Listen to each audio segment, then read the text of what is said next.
I am Dracula.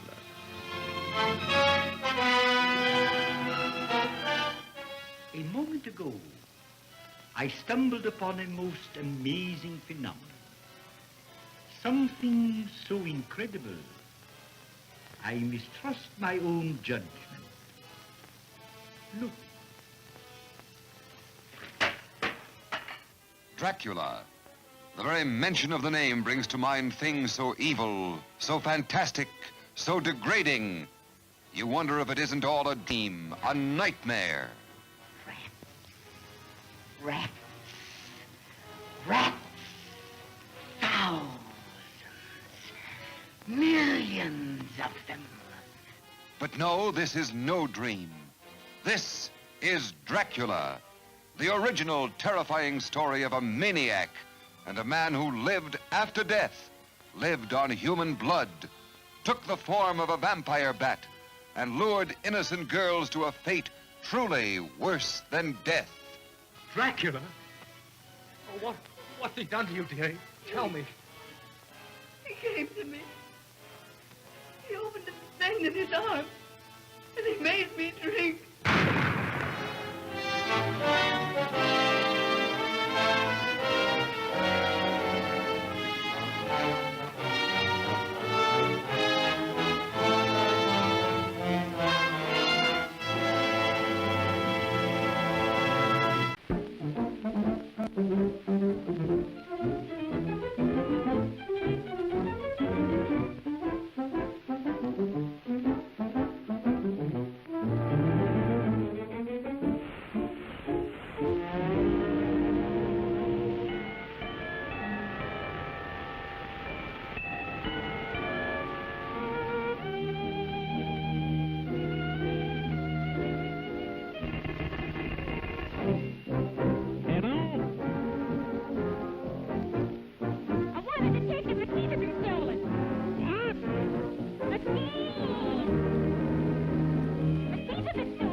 Let no one leave. No one let your peril. We will not stop until we have discovered the vampires who seek the life of this beautiful girl and her lover. Watch out! They may be hovering over you, or you, or you! Danger stalks through the night. No one is safe. Their fury would follow us to the ends of the earth. No, we must destroy them altogether.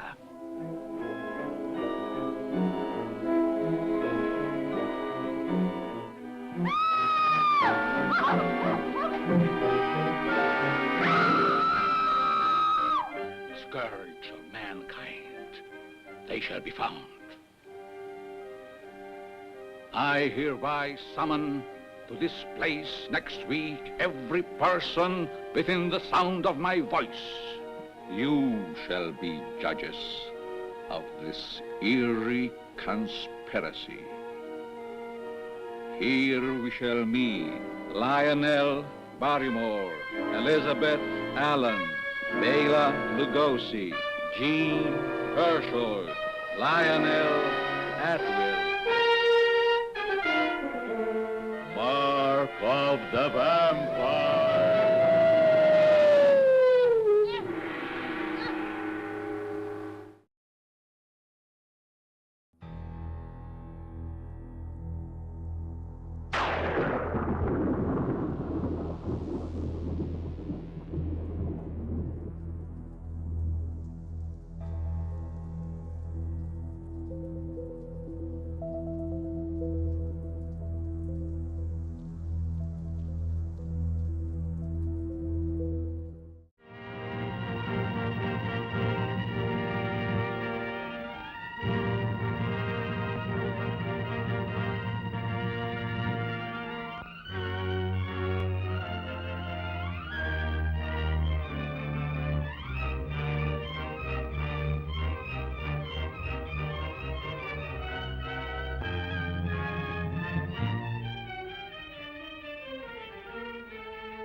Always those drums.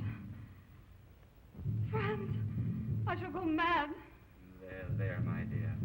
You must rest.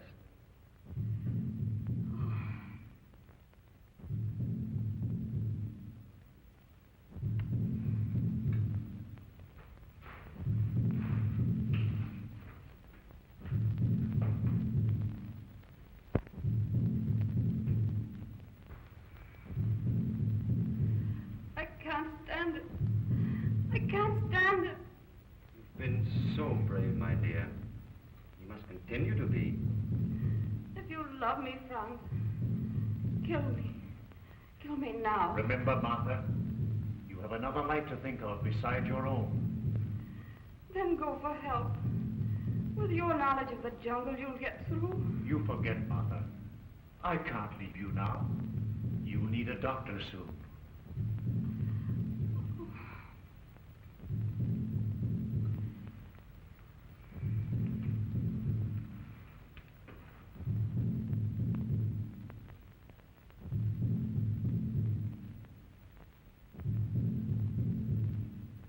How much longer will it be? Why don't they attack?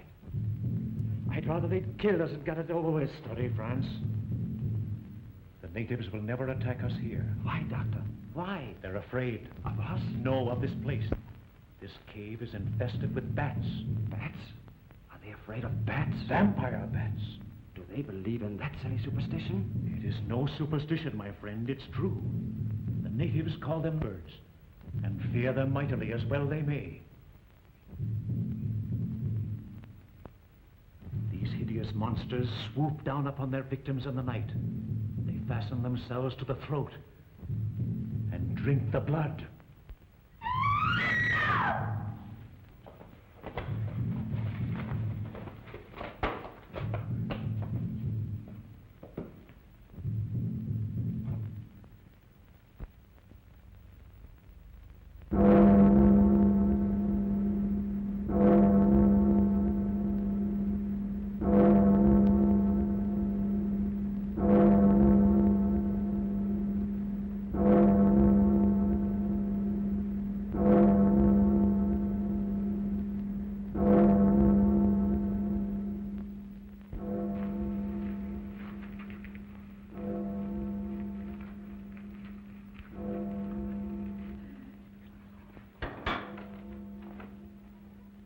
Jamba, Doctor.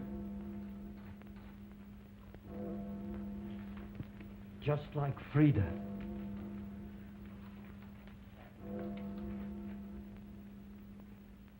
And drained of blood he is, just like the other. What manner of a monster could this be? A bat! What?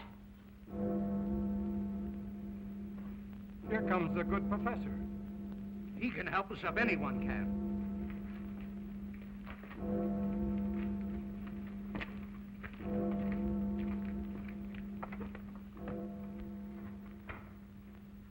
The terror again, Professor Christon.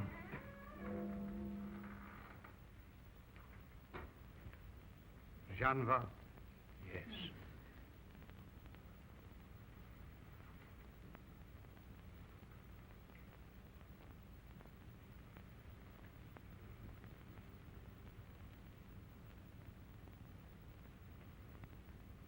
You found him in the cave. Like Frida. He is the same? Yes. The throat torn open, too. Jean Handel says the monster is a bat. A larger one than we've ever seen. True, good doctor, true. But still, a bat. Some huge and loathsome thing. It fastens to their throats. It drags them to the caves. Then what else but a bat that only sees at night? Can they be right? Of course not. Tell them, sir. No bat could tear their throats as if with teeth and drag their bodies to the cave. There are stranger things upon this earth than you could know of, David. What a vampire would attack like this? Then you both believe that this monster is a bat? If one could be so large, then I say yes. And you, sir? It is strange.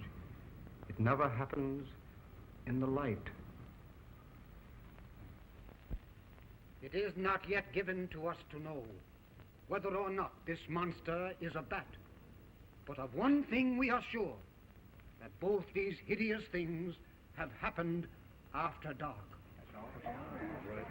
Until this dreadful thing is caught, shun the dark. For no reason leave your homes when dusk has fallen. Bolt your doors and burn lights. Give this monster no opportunity, and you are safe. Now, go to your homes and guard yourselves with light.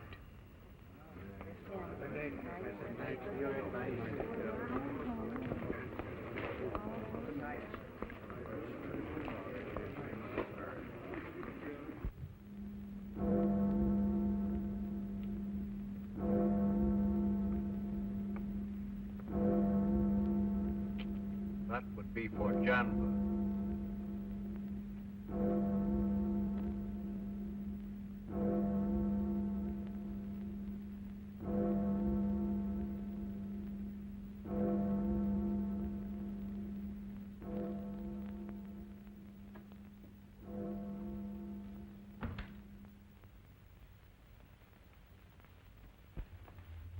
Mother Molly. Oh, it's you, my child. I'm that vexed by this time of day. What with the townsfolk trooping in and out, muddy boots on my clean floors, and us liable to be murdered in our beds. Have they found what did it? They have not, and unless they do, there'll be another. Mark my words. Little Frida last week. Janville last night. Oh, Mother Molly, it's horrible. Horrible it is. What's in the basket? Roses for my garden, fresh lavender for your linens, and plum preserves for your table. The professor's table, you mean? You'll make him a good wife, Marguerite. The professor is blessed. Oh, I hope so. I want to be a good wife. But the professor's so good, so... Oh, Mother Molly, do you think I'll ever be like that? The professor lives for the poor, my child. The poor in spirit as well. But these ingrates take advantage of his goodness. If I hadn't made a rule that they couldn't come before this hour, I'd have them underfoot all day. With muddy boots? But surely now something must be done. There's not a problem that isn't brought to him. Which cow to buy, how to make up with their sweethearts. They even ask him when to kiss their wife. And that's what comes of being wise and good. Do you think he told himself to marry me? That's wisdom, too. But these townsfolk and their problems fill his days. He has to write his books by candlelight. I really fear for him sometimes. He gets so tired. But after you are wed, you'll make him rest. I'll try. David says a saint needs no rest. You're very fond of David, aren't you, child? Why, yes, of course. Naturally, I've known him ever since we were children. I understand. But remember, child, it's better to marry safely. Of course. That is, I'm very proud of the honor Professor Kristan has done me. They're beginning to arrive, taking advantage of the professor's goodness, tiring him all out. Well, wipe your feet and come in. Hurry up. Don't let all the flies in.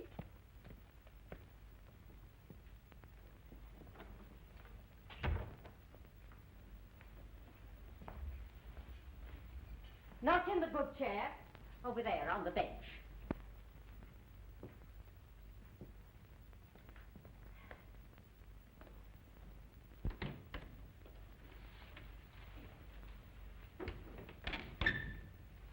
Are you very busy? When you're here, never. Come, sit down. It was nice of you to come to see me. I brought you some flowers.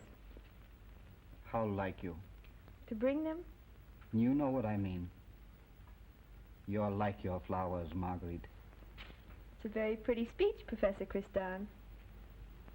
When are you going to call me Paul? I mean to, Paul, but somehow I forget. You see, you're a very important person. And you're a very young one. I'm not a child. My tapestry won the prize at the fair. And pride goeth before a fall. Oh! What is it, Zan?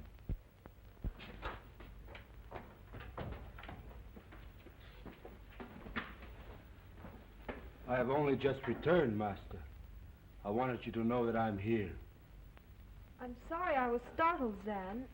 I didn't mean to frighten you, Miss Marguerite. Will you put these flowers in water, Zan? They're lovely. You may have one, Zan. I brought them to Professor Kristan. Thank you, Miss Marguerite.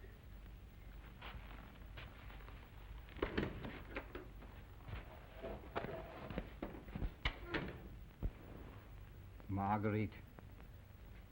Oh, I'm sorry. Truly I am. But he frightens me so. He's hideous. Beauty or ugliness is only of the soul, Marguerite.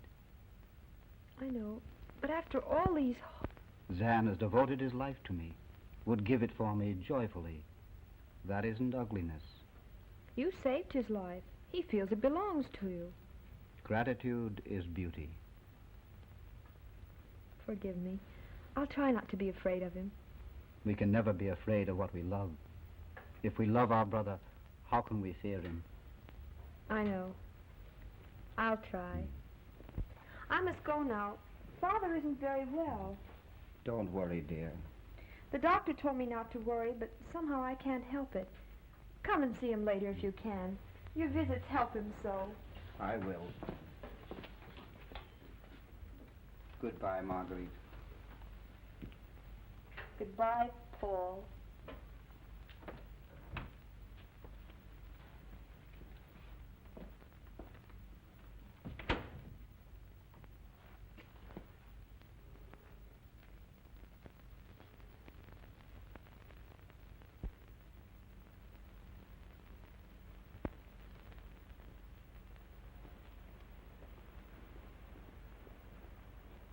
Can't you see, David, there isn't anything to be done. But you don't love him, Marguerite. Oh, but I do, David, I do. You mustn't say that. He's so good and kind and generous. I know that. You don't have to praise Professor Kristan to me. I think he's wonderful. But that isn't love. You respect and admire him and even revere him. But that isn't enough to marry for. I am honored the professor has chosen me, David. And I'm going to try and be worthy of him, a good wife. You'll be a good wife. You'll bake your bread and sew your seams and keep your copper polished. Please, I'd better go. David. That's love, Marguerite. Don't be frightened. Don't you see that you can't help loving me any more than I can stop loving you? Oh, don't you see we can't let this happen to us? Oh, I mustn't listen to you, David. It's wrong and wicked. I'm betrothed to Professor Kristan. Anyway, it's too late. The bans have already been published, and Father would never retract. Besides, the honor is too great. I know. And I have nothing to offer. And if you weren't betrothed, your father would never consent. He's hardly more than civil when we meet. Oh, you mustn't think that, David. Father isn't well. And then this dreadful bat preys on his mind. A bat, these superstitious fools. What do you think it is? I don't know. But I'm sure it's not a bat. I should be with Father now. I've stayed far too long. Goodbye, David. Reach home before dusk.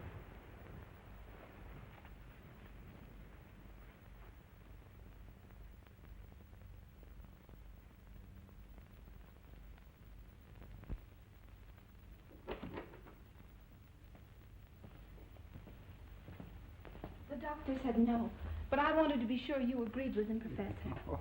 Of course I do. The doctor knows his business. Oh, there, steady now. Here. It wouldn't do to drop him, you know. I'm all right. It's just that I didn't sleep all night.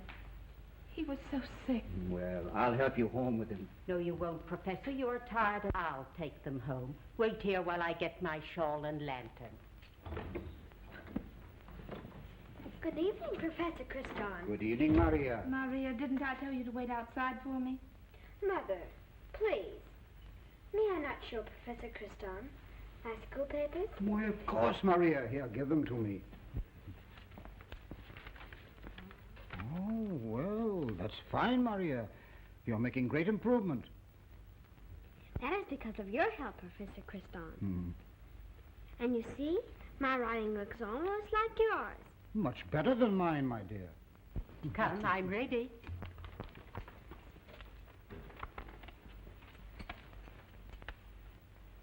Oh, you're so good, Professor. I'm glad to be of service, my dear. Come, Maria. Goodbye, Professor Kristan. Goodbye, Maria. Don't forget to look at my papers. I'll do it right away.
What's wrong, my friend? Katrina Mulliner. She's missing from her bed. Her mother heard her scream. No.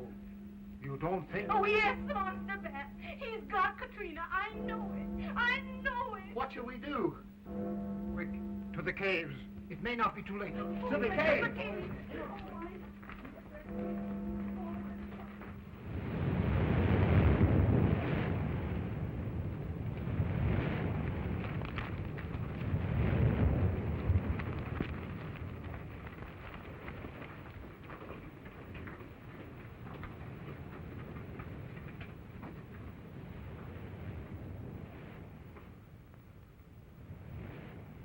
Look. Down there. Katrina!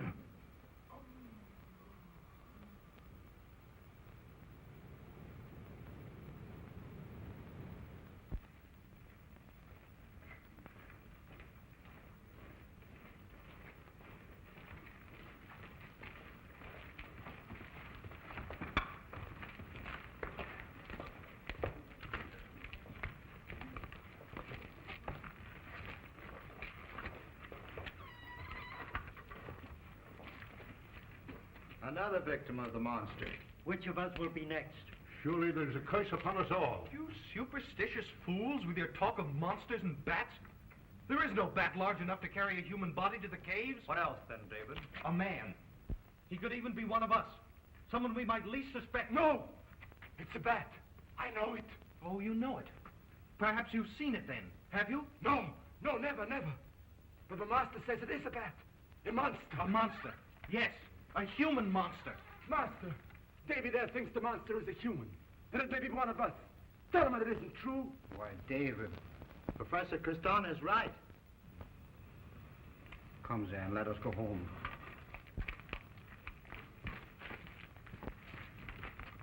Neighbors, let us not submit like cattle to these murders. Instead of running home as soon as the sun is down, let us remain on guard throughout the night, that we may catch this killer and destroy him. Who will volunteer to watch with me? Not I, David. I can guard my family better at home. Yes, I'll remain indoors with lights. You're right. Let us go to our homes.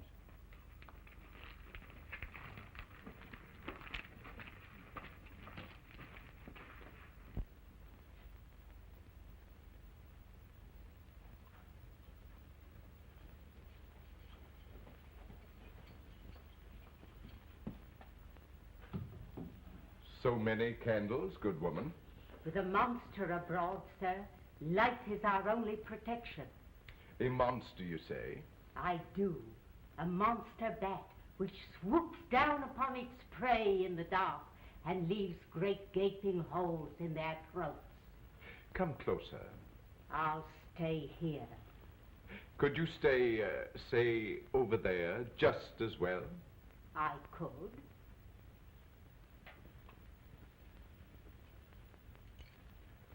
That's better. Now, what is this old wife's tale? No tale it is, sir, but the truth. Within a fortnight, 3 of our townsfolk have fallen prey to this very thing. And so, the light? It never happens in the light. I see.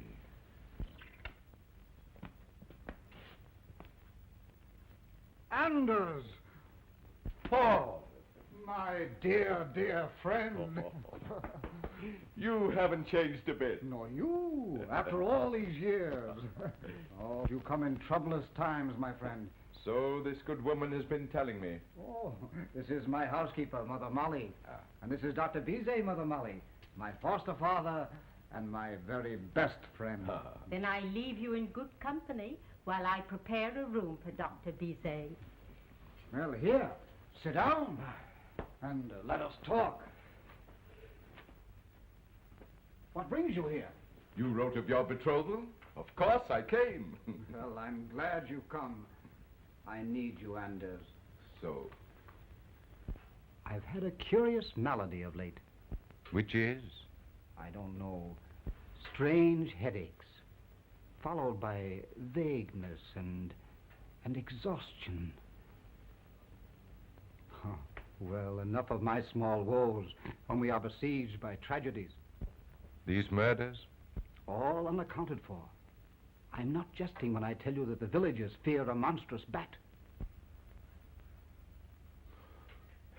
The old superstition, a vampire bat. Oh, well, there's time enough for that. Ale! Here. Allow me.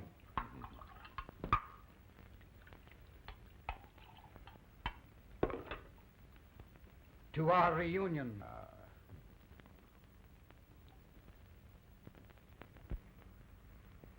You couldn't help but love her, Anders. Her beauty of face is a true reflection of her soul. Then that must be Marguerite. Surely no one was ever more beautiful. It is.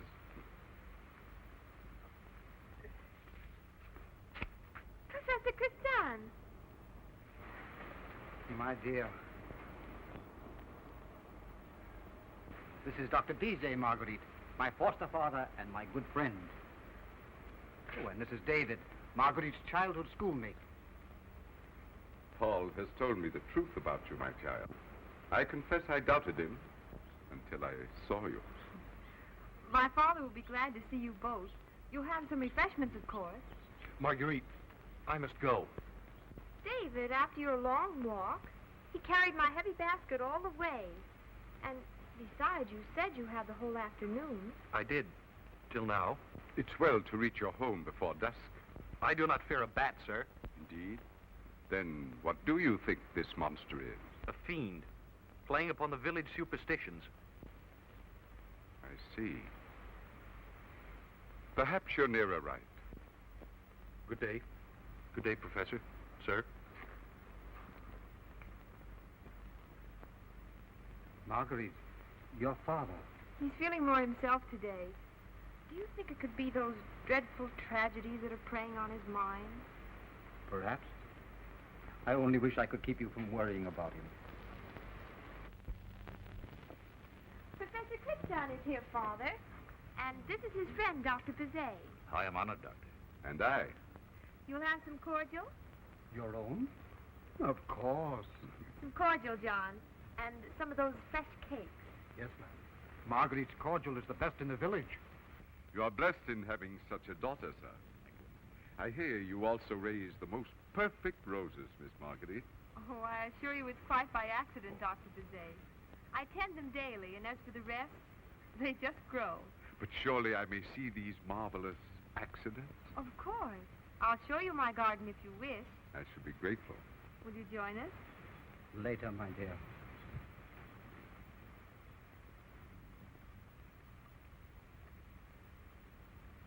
Marguerite is worried about you. I know. The doctors told me I haven't long to live. The knowledge makes me restless. And Marguerite? Marguerite must not know. And of course you love Paul deeply. Oh, of course. That is, I worship Professor Kristan. Paul, I mean. He's such a great, good, wonderful man. Oh, I will make him a good wife, Dr. Bizet. And I'll try so hard to live up to him. I don't think you'll have to try, my child. Like these flowers of yours, you can't help but reflect goodness and beauty. Oh, but I do have to... That in itself is goodness. Thank you.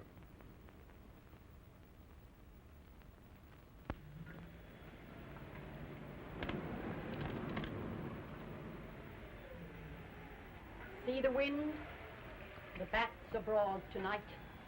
He won't need his huge wings in all this blow. Watch Beans has an ague each time a candle flickers. I? You're the lying tongue in you, Anna. I'm not afraid. 'Tis well to be afraid when the devil hath spewed such a loathsome creature as this upon us. Well, I'm not afraid, I tell you.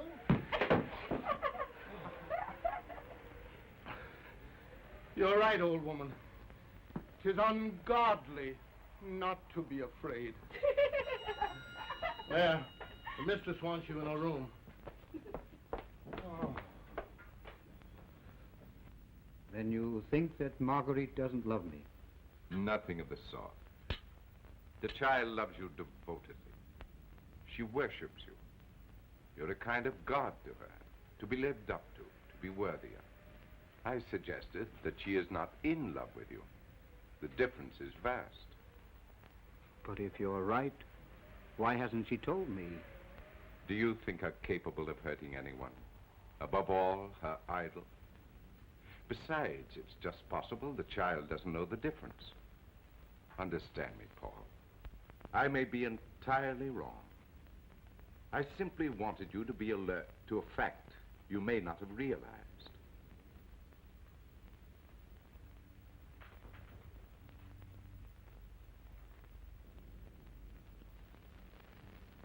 Talk to the child. She's incapable of dissimulation. You'll know.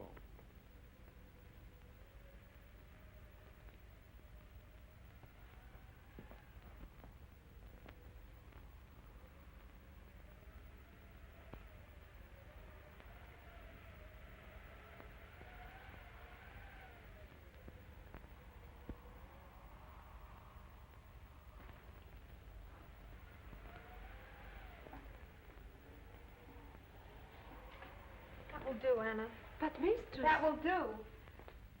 Oh, forgive me, Anna. I'm sorry. I'm upset, restless. Oh, I feel as if something dreadful were going to happen. There, mistress. We are all bolted in with candles burned. What can happen? I know. I guess I'm silly. But I'm so worried about my father.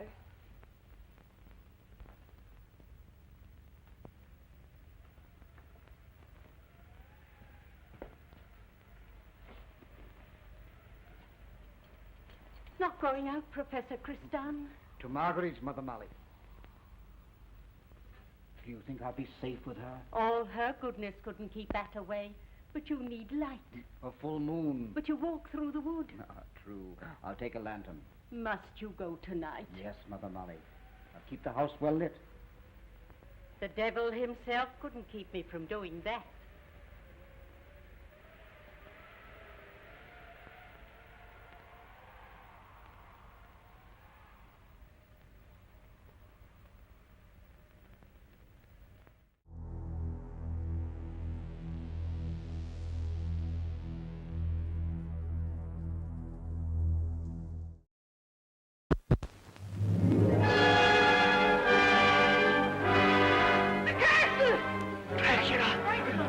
He's come back.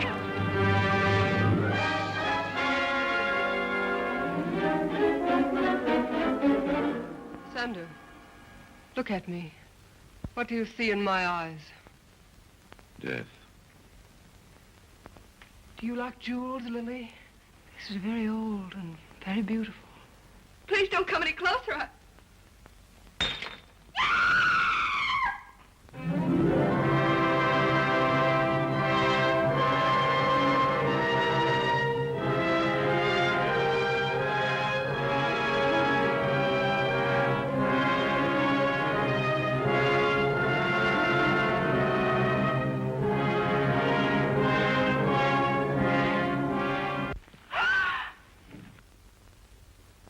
Pulse is weak, Dr. Goss.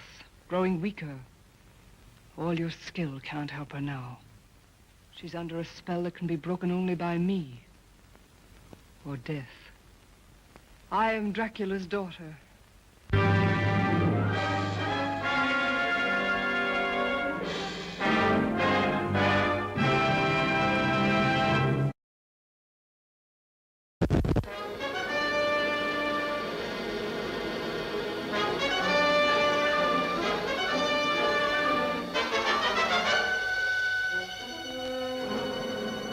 I see you marrying a corpse, living in a grave. The vampire can assume very many different forms at will. Sometimes it appears as a bat, and sometimes as a small cloud of swirling vapor.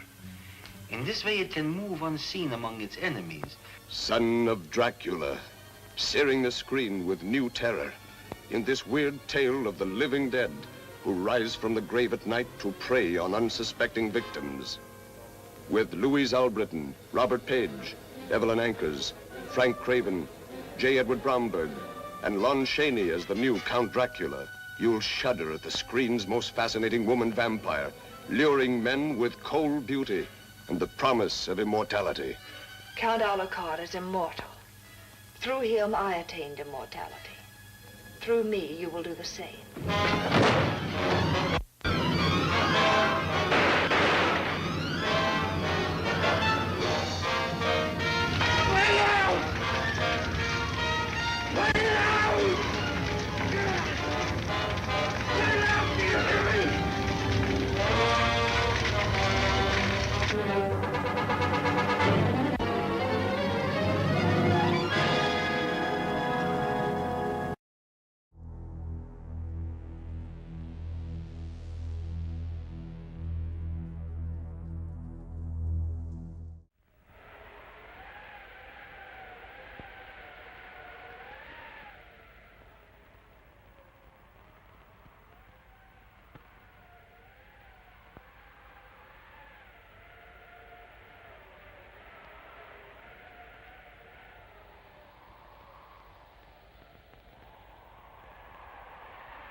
The professor is retired, Mother Molly. I wish he had. I'm plagued at the thought of him being out in this wild night. Out, you say? I do. To Marguerite's, he said. Marguerite's? You fear for the professor? I do. Quick, a lantern.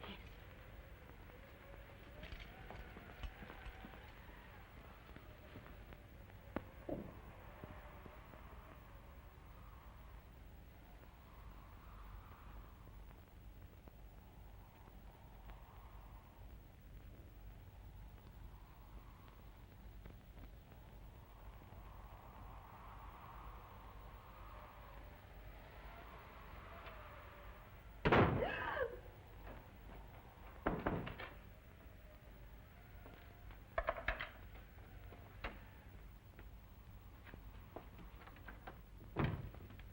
Don't be frightened.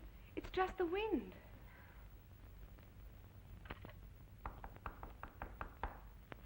Anna, it's Father. Hurry, let him in.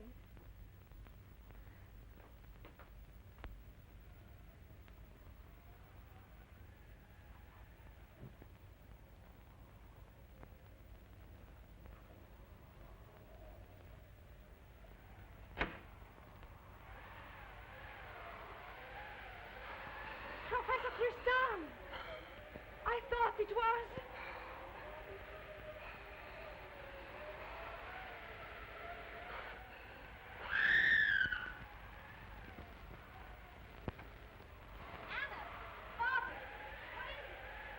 Who screamed? What happened?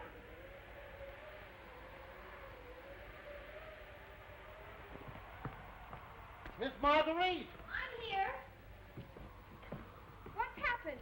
We don't know.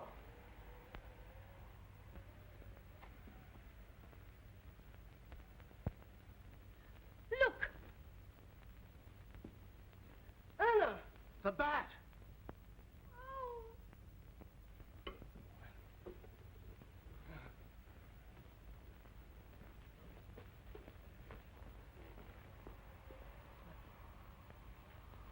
Bring some water.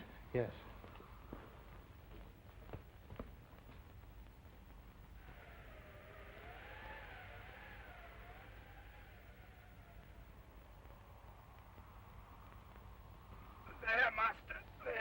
Now lean on me. Is he hurt? No. What happened? You swooned, Master. You were with him? I saw him leave. I feared for him. I followed. And then? The lantern went out. He was unconscious. I have only now succeeded in restoring him. Yes, I remember. The lantern went out. It was dark. Dark, you say? Yes. Very dark. I can't remember anymore. You swooned, Master. We are near Marguerite's house. Can you walk? Then come quickly. What happened? We heard a scream, sir, and found her like this. And Marguerite? She's unhurt, sir. She swooned when she saw this.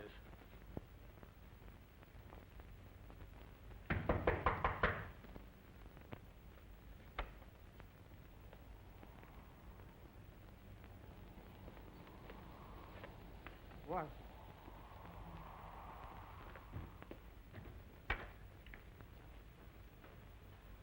Anna. This was like the other victims? But, Doctor, do you really believe it could have been a bat? What else? I saw a figure gliding away in the dark. And David was right. The monster is a man.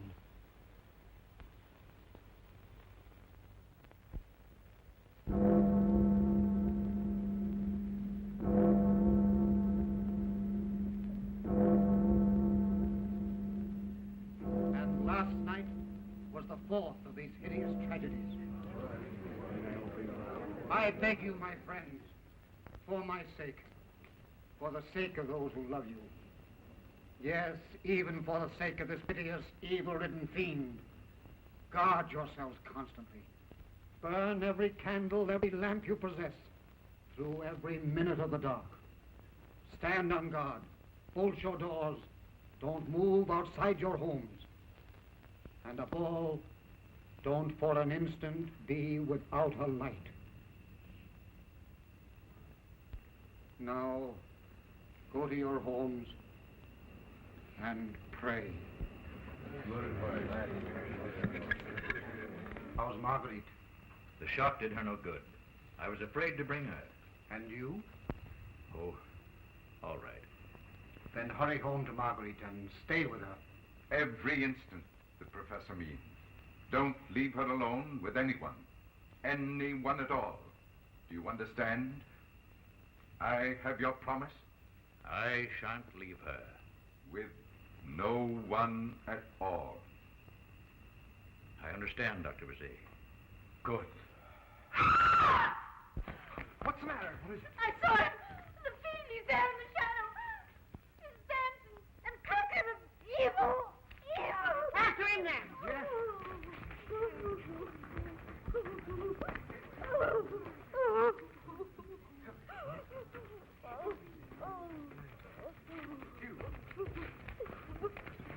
There's your fiend, Professor Kristan Zan. Yeah, your scream scared him away. Master! You have nothing to fear from Zan. To your homes, my friends. Come, my son.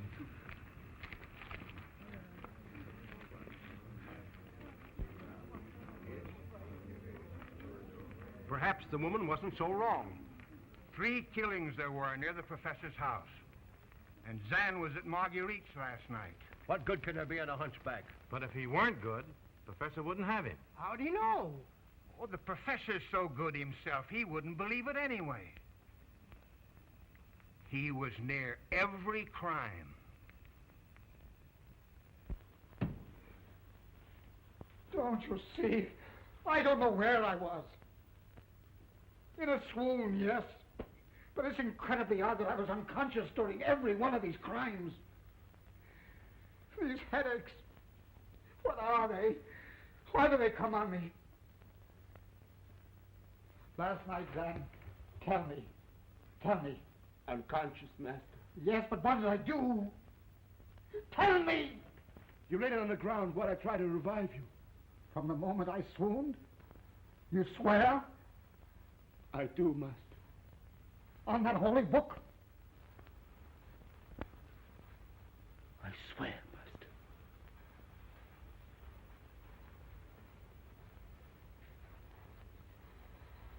Until this malady is past, Anders, I cannot marry Marguerite. You're right, Paul. You must tell her.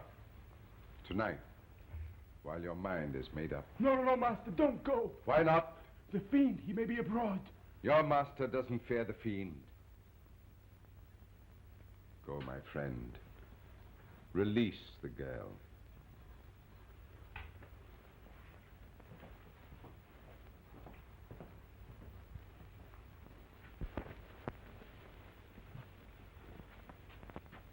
The light must not go out.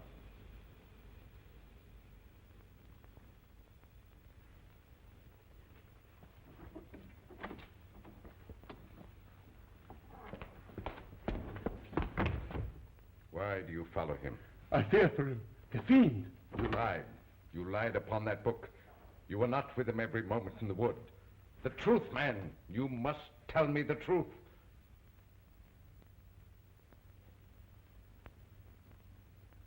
I have sworn. I beg you, David, not to do this. They must know. Loving me, you cannot wed the professor. I haven't said so. There's no need. We know. My father must return in a moment. Oh, please, David, wait a little while. Marguerite, you're in danger.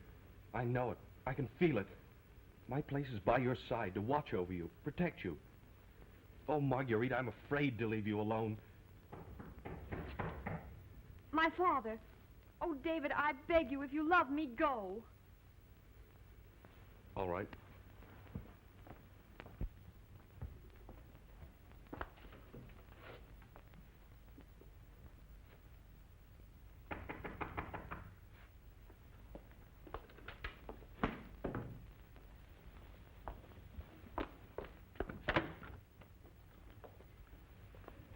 Thank you, my child.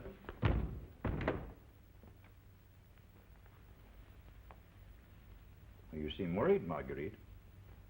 What is it? Oh, Father.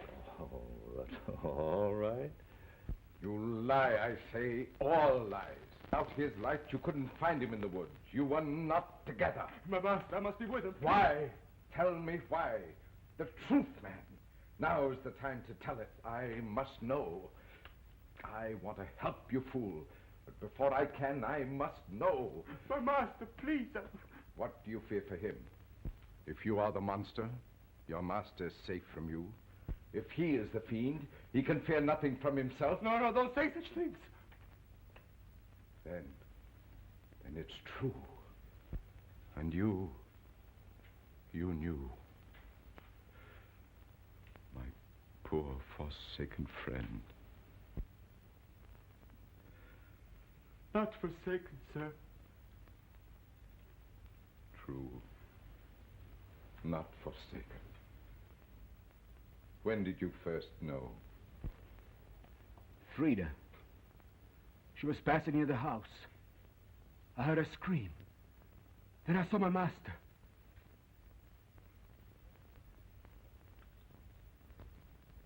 I myself carried her body to the caves. Then I brought him here. He never knew he'd risen from his bed. And then? After that, I followed every move. But it was always my mischance to be too late. What about the young woman, Katrina? The same. Again, I was too late. You can cure him, Dr. Bizet. Take him away. Tonight. New places, new faces, rest in your good care. No one here will ever know. We'll decide that when he returns. We shouldn't have let him go. I feared that Paul might be the fiend. The boy was marked at birth. But he had to release Marguerite from her promise. But Miss Marguerite, do you not fear for her? Her father has given me his oath. He would not leave her. Still, I fear. We should be with my master. Yes, come.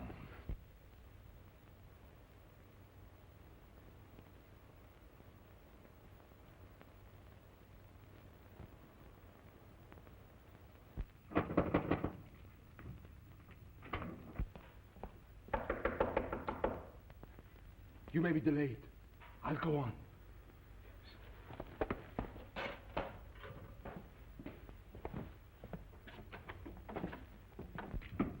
What is it, my friends? We think we know who the fiend is.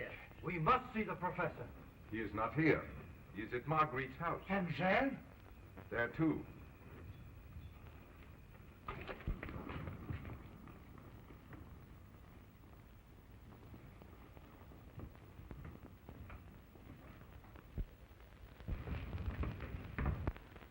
Father, I wish you'd tell me what's worrying you. Perhaps I should. I'll go.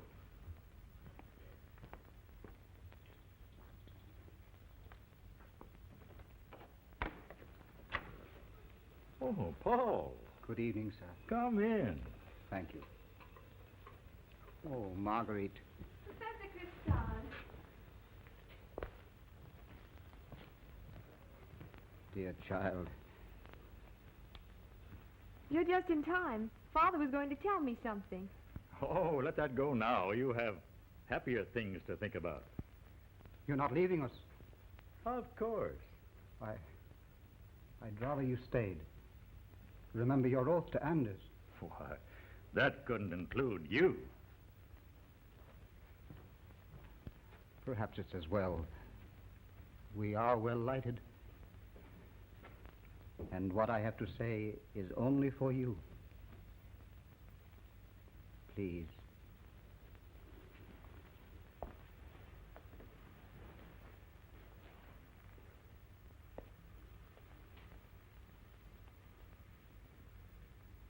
Marguerite, lately a strange malady has possessed me. Something I can't explain, nor has my good friend as yet uncovered it.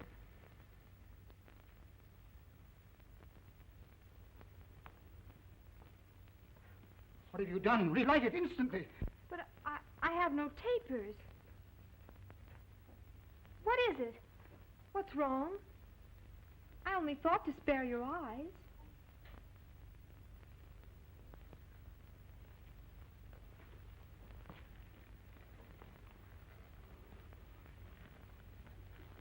Forgive me. I'm not quite myself. It was kind of you to blow it out.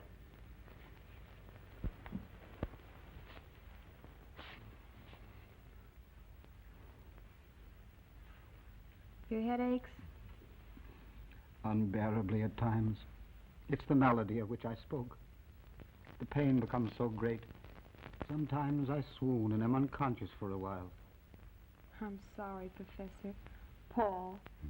But after we're married, I'll take such good care of you that these spells will disappear. That's what I came to say, my dear.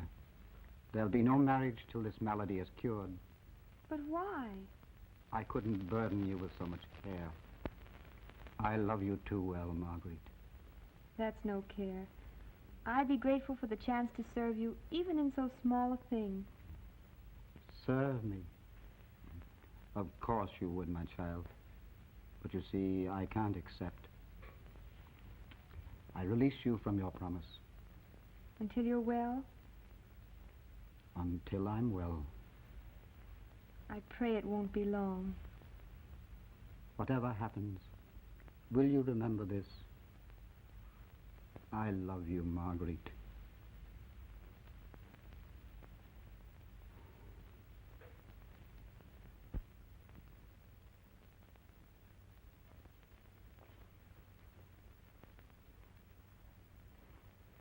Stop! You foolish child, you don't know what you do. But it was torturing your eyes. I'll get tapers. All the lights must be lit. If you fear a fiend, a candle still burns, and the moon makes the room bright as day. There's even a fire.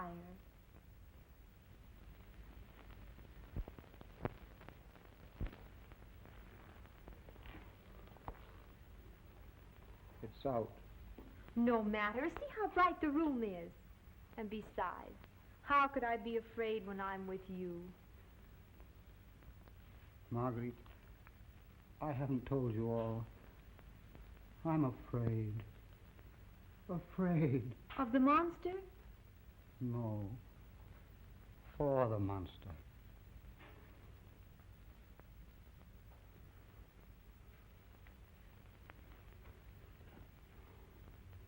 I'm afraid I am the fiend. Oh, you are ill to talk that way. No, it's worse than that. I don't know what I did last night until Zan found me in the wood. What does Zan say? He swore he saw me fall and was with me every minute. Well, surely that proves... He may have lied. He didn't lie.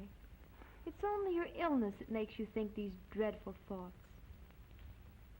Do you really think so? If I only knew. If I only could be sure. You shall know. I'll prove it to you. Marguerite, what have you done? The monster cannot kill with light. Sit down, Paul. Here in the dark with me. And soon you'll know you're not the fiend. My head. It's odd it should be worse without the lights. Lie back and rest.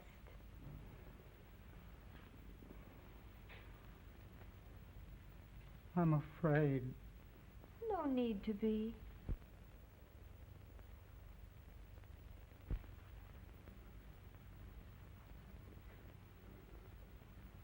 Marguerite, it's growing dark. Only a cloud crossing the moon. A light. Quick, a light. Rest still. It will soon pass. My head. A light! A light! Paul!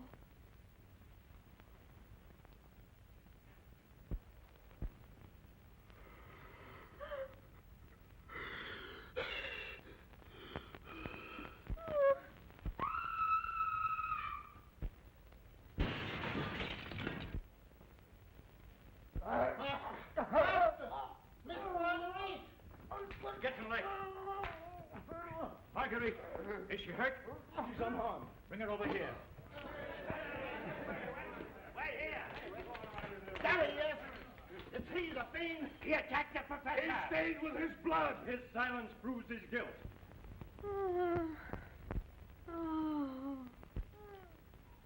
Get him! Get him, man. Don't let him kill again. Come on.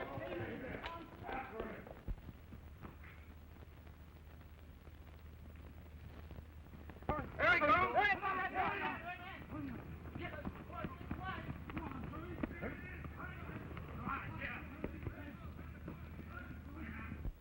He'll soon come to.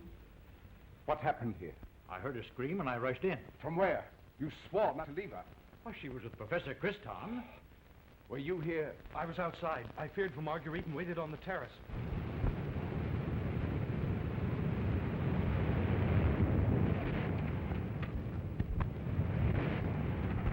Are you sure, Marguerite? Quite sure? Positive. The monster held me fast. I felt his bared teeth against my throat. I screamed, and as I did, Zan came through that window. How can you be sure? Outside was lighter than it was in the room. I couldn't mistake his limping, crooked form. It was the last thing I remember before I swooned. Then who was the fiend? I don't know. David, go. Zan must be saved.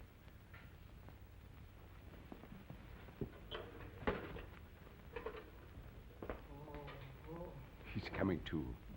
Will you be good enough to leave us?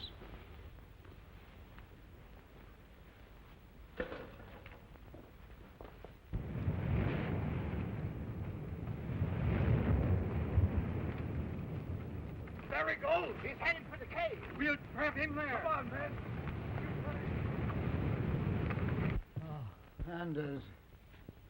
Anders, what is it?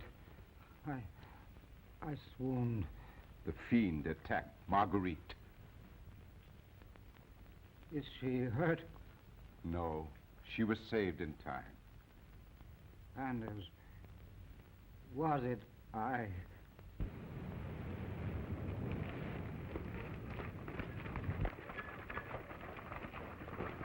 Anders, tell me the truth. I will. It started nearly 40 years ago, Paul, in the darkest depths of Africa. The only white people were your parents and my dearest friend, Dr. Dupre.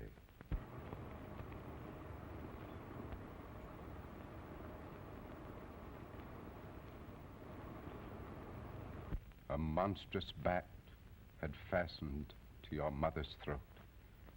They beat it off, but the harm was already done. You were born that night, Paul, condemned to live.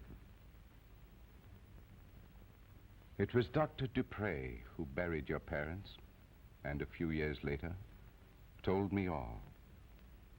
Before he died, he entrusted you to my care. He warned me to watch for your deadly mark, but you grew normally, and when manhood was reached, the danger seemed past. Then why has it come upon me now? Exhaustion, overwork.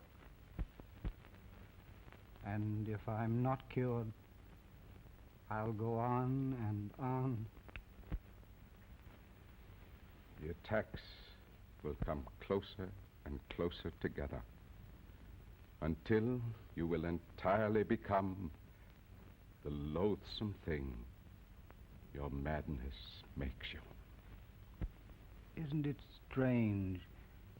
They never caught me. Not strange at all. Your faithful Zan knew from the first and protected you. Even now, he's led them off to give you an opportunity to escape. Escape? After what I've done. But Anders, Zan is in danger. We must go to him. Come.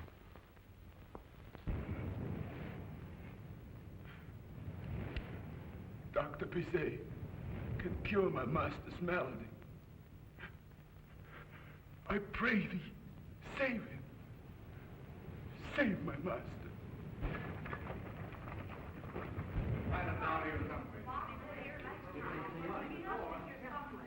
There he is! Get him!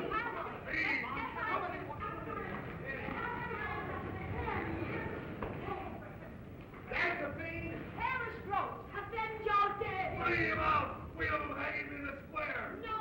Seal him in the cave and let him rot! But we can't see him rot! Ah, but we could watch him burn!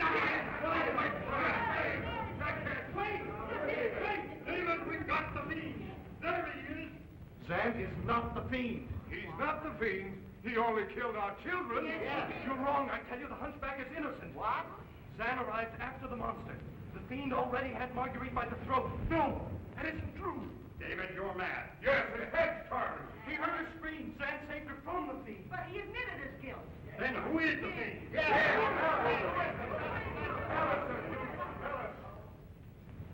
Marguerite was alone with Professor Christan. He lies! He lies! He lies about the master! I alone am guilty! That speaks the truth. Burn the blasphemer! Find him! He's in league with the fiend. Yes, he wants Marguerite for himself. Professor Christan, he'll tell us what to do. Quiet, please, my friend. I tell you, Zan is innocent. No! He killed my sister. He tore Anna's throat. David is in league with him. Release David. But he's a blasphemer. He says you are the I say release him.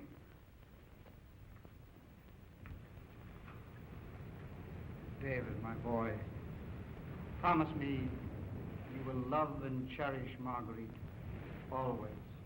I promise.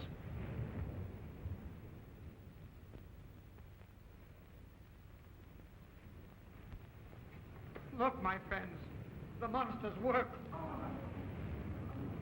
You sought to kill a fiend. Well, I am he Yes, I am the one you sought. I even sought myself. But believe me, I didn't know until tonight. Master! Zan knew and tried to save me from myself.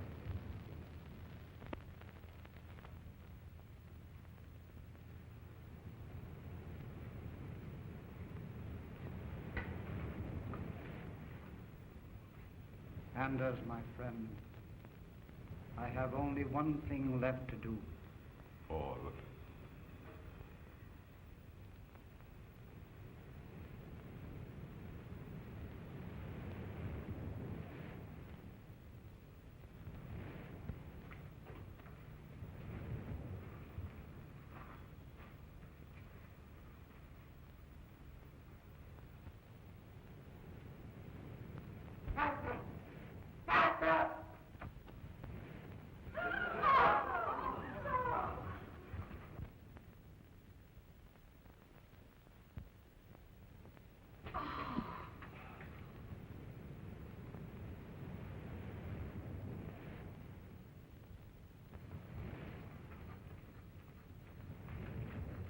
David! Professor Christan is... Gone, my child. There is no longer any fiend. Now live in peace, my children.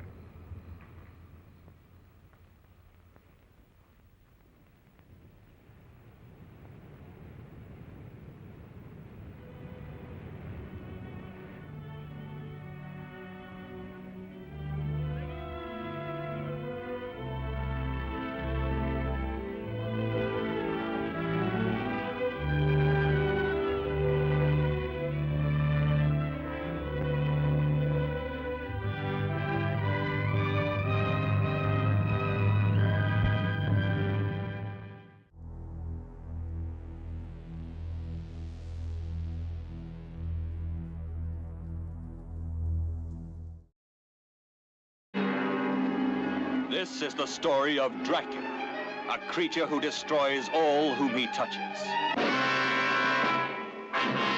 Dracula the terrifying, the feared, who sleeps in the tombs of the dead by day and arises at night to inflict his terror upon the innocent and the unsuspecting. Oh, you must help me. You must. You're my only hope. You must. I'll help you. I promise.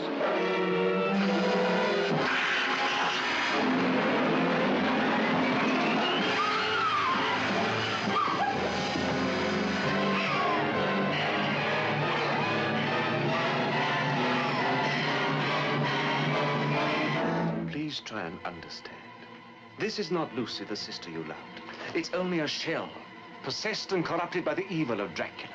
How do you destroy a fiend who has so far proven himself indestructible? Those who come to end his reign of terror stay to become his victims. Castle Dracula is somewhere here in Klausenberg. Will you tell me how I get there? You ordered a meal, sir. As an innkeeper, it's my duty to serve you. When you've eaten, I ask you to go and leave us in peace. This is the doctor who dares to challenge the vampire Dracula.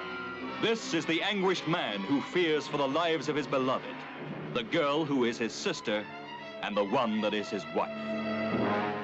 Dracula, the bedeviled master of all that is evil.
you'll find that the service is swell. Now you needn't be shy, I won't harm a fly. Spend the night at the Cobweb Hotel. Come into my parlor, please do. In a while all your cares will be through. There'll be no rent to pay, 'cause you'll be here to stay. Spend the night at the Cobweb Hotel.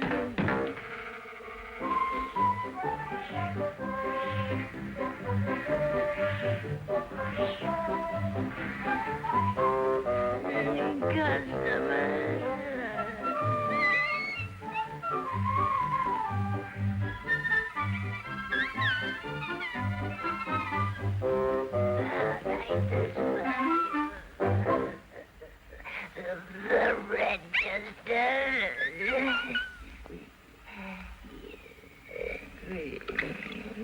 You'll be very pleased.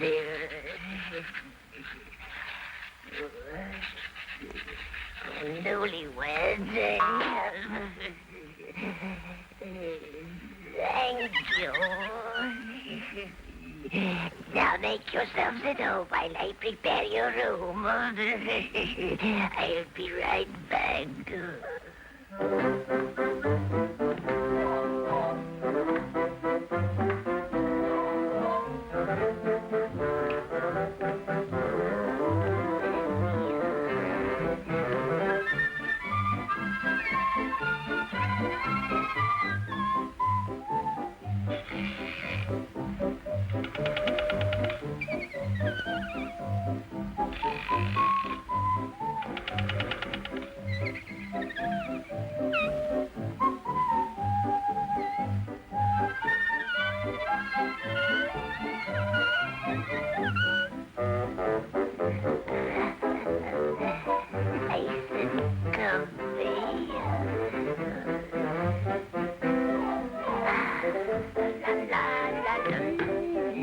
Come into my parlor, please do.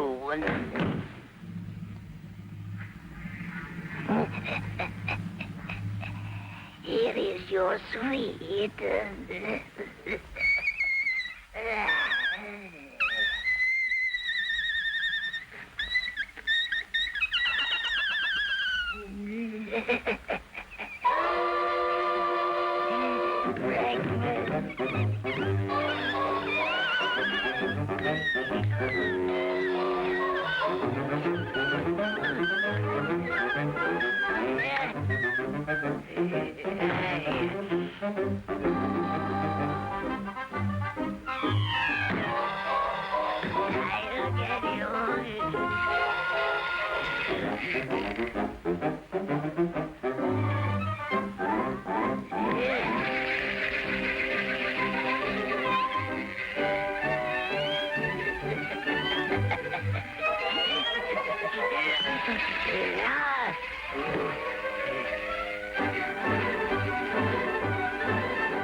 when the clock strikes midnight, all the evil things in the world will have full sway.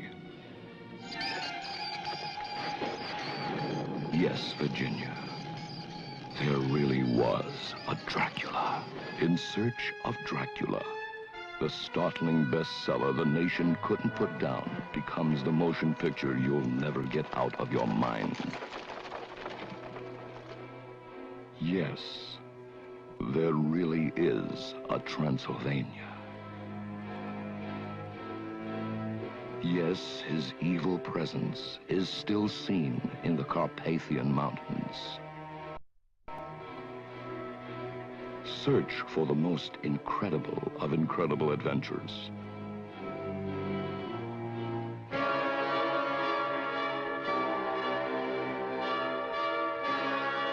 Search for the most amazing of amazing stories.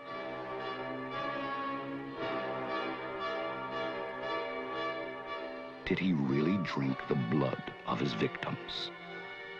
Are all the legends really true?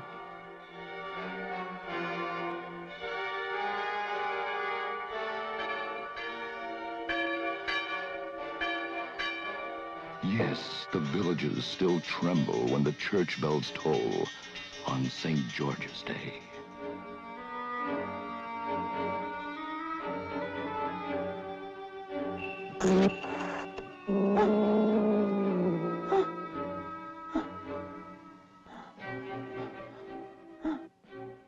Search, and every step will lead you to a man who was born 5 centuries ago. His name is Dracula.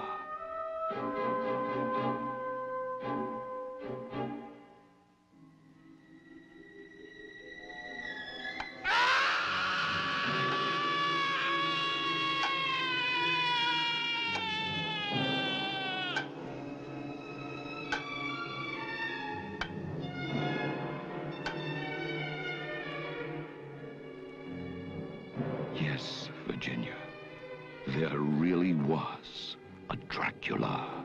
In Search of Dracula.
sorts of evil spirits are set loose. People disappear without a trace.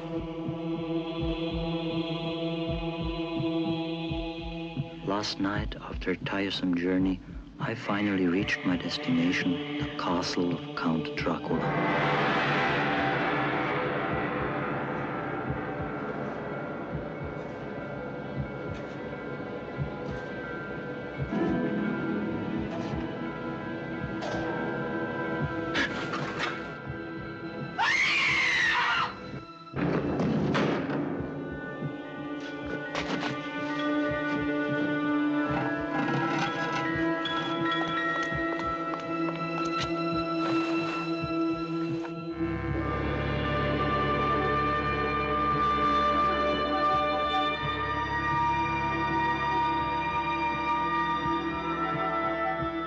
The ship seems burdened with a curse.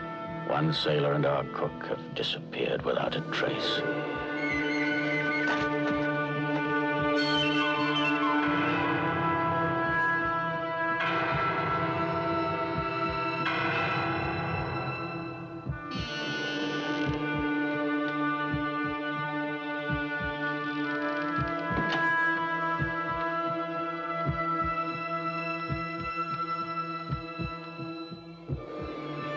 NOSFERATU, the vampire, coming from 20th Century Fox.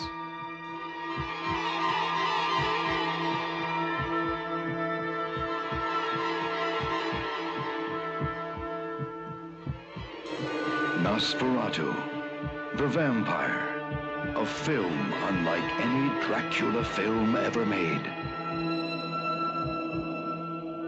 NOSFERATU, the vampire.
How much shock can you take?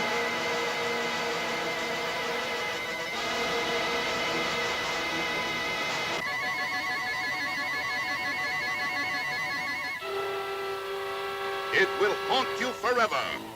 From the depths of evil comes a diabolic killer of beautiful women. The vampire's coffin.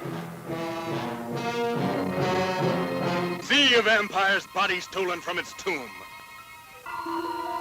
A psycho killer removes the stake so the vampire can again prey on beautiful women.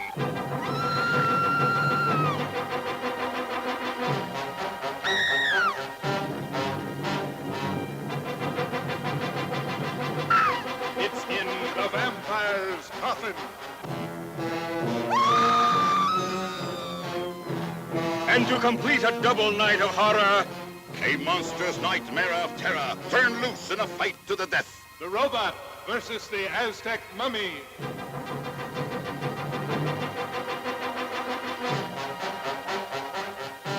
They will bring you a night of terror.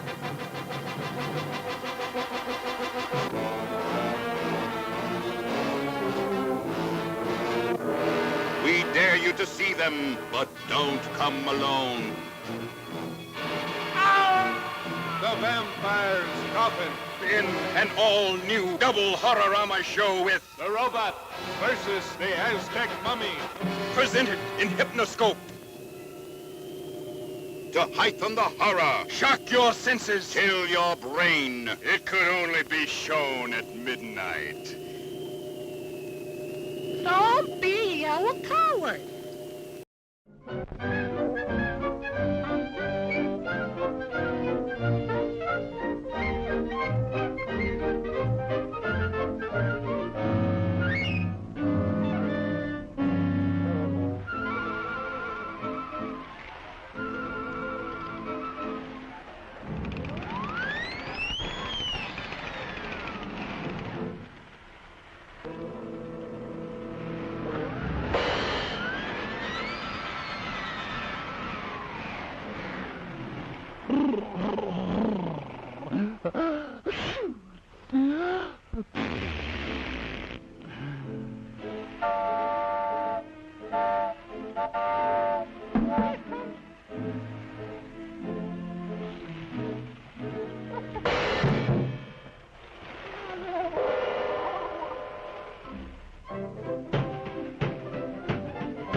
Taxi, cab, sir. Yeah, sir. Taxi cab right over here first.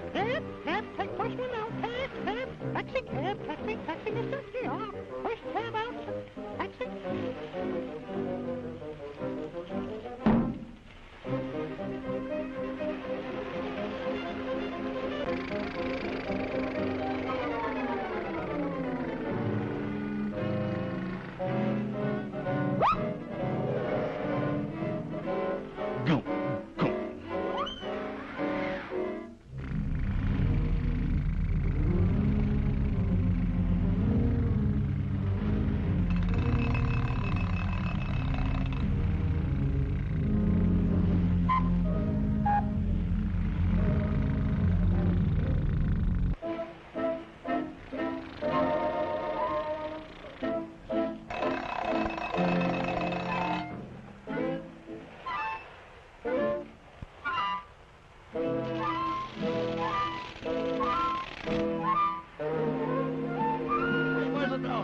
Give us some money. Oh!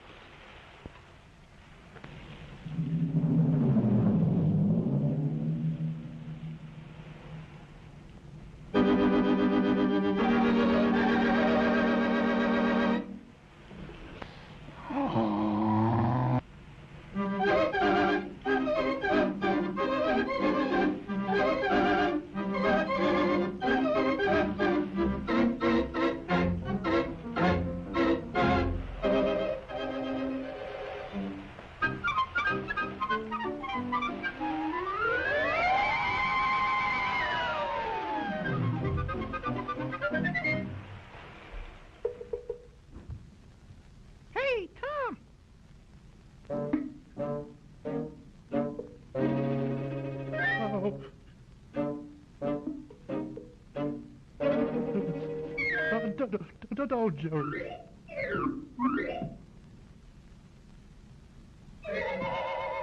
Oh.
In the good book say that King slew Abel. Yes, good Lord. He hit him on the head with a leg of a table. Yes, good Lord. Didn't Daniel in the lion's den? What did he said unto those colored men, what did he say? You all want to get to heaven? Sure, sure. Then cut out your crap shooting and get on your long white robe and your starry crown. Be ready when the great day comes. Good Lord, I'm ready, indeed I'm ready. Oh, good Lord, I'll be ready when the great day comes. Oh, glory, hallelujah. Ready, indeed I'm ready. Oh, good Lord, I'll be ready when the great day comes. The great day comes.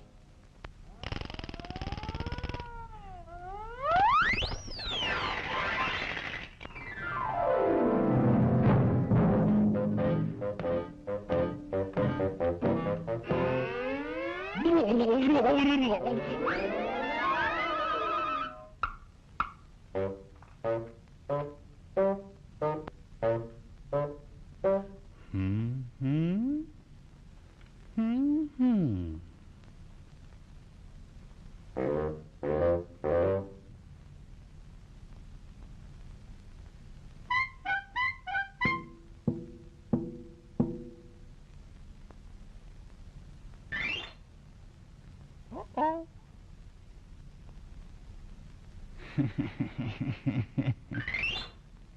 Uh-oh. Huh? Oh!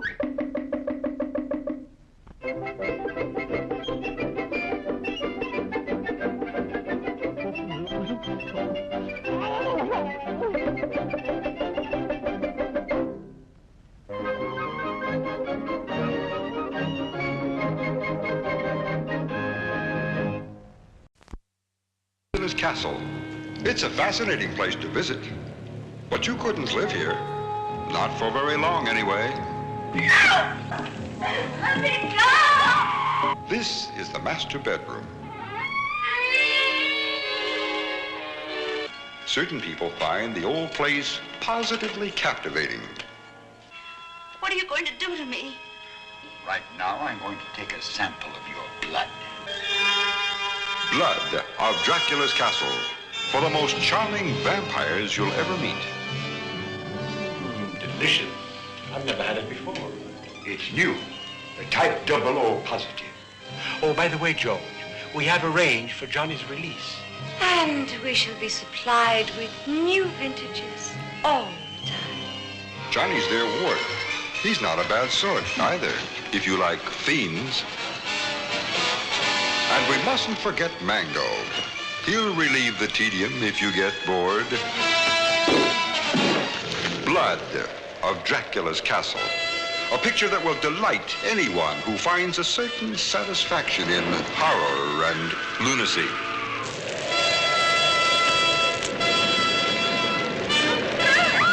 Drop in tonight. Meet the members of the household. You may even see the last of a vanishing breed. They're gone. Turned to dust.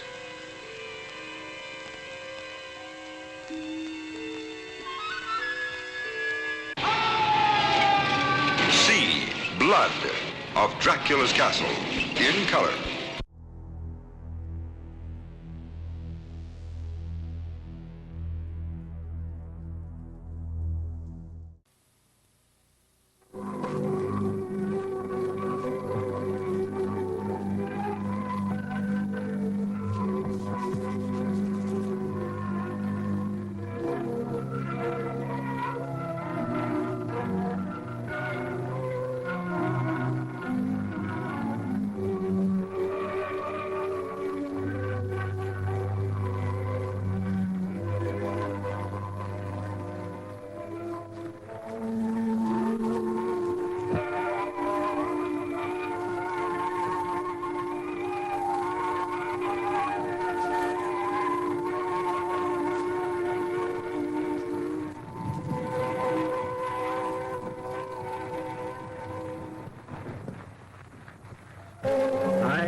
Southern Europe, beneath the shadow of crumbling castles, stretching off toward the east, where centuries ago rapacious hordes in waves swept through to conquer, where cauldrons still boil from the quenchless heat of primitive human passions, it's easy to believe most any tale. I heard the vampire legend in the little village of Fortempiere, from the lips of a horrified eyewitness. Fright may have steered his once clear, cultured mind, but I know he was honest and thought every word he uttered the truth. Smarter men than I believe these incredible stories. Listen. I didn't believe the master when my teaching days were over. Some strange power kept me there, even though the days and nights were filled with fear.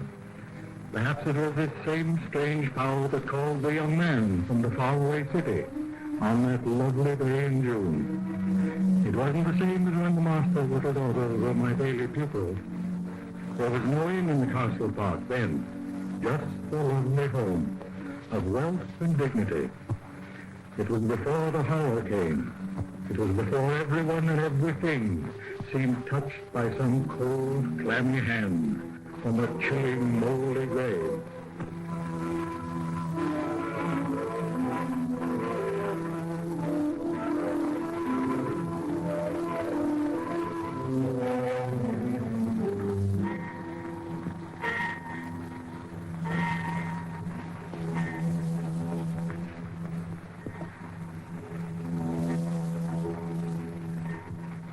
I often wondered, when visitors came our way, did the death spell fall on them as it was always present in me?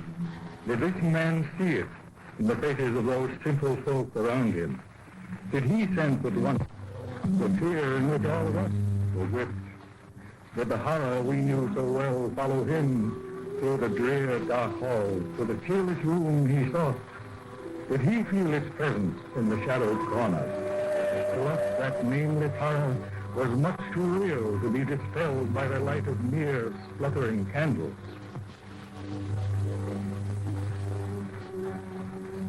Good night. Good night. There was a human death's head outside his window. Drawn shades could shut that out, but not all the signs of that mysterious disaster which had followed the master's family for years. Why paint grief and anguish? But could the gentle ladies who lived in this place of gloom find inspiration for anything else? Tragedy and tears were their eternal heritage, compelling forces that colored their every expression. I saw the young man come to our dreary, stricken home that day in June. I learned to know him well, for was it not he that helped me rid my master and my little missus of the curse? He told me how the master came to him at night, as though he walked in a trance, like a man beside himself. My poor dear master. Once more he sensed impending doom. He was mad from grief.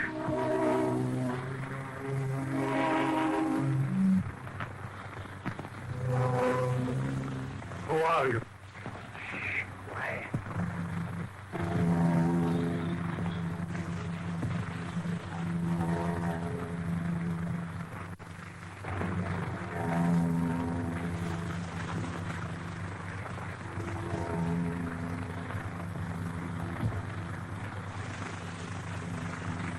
We must not die.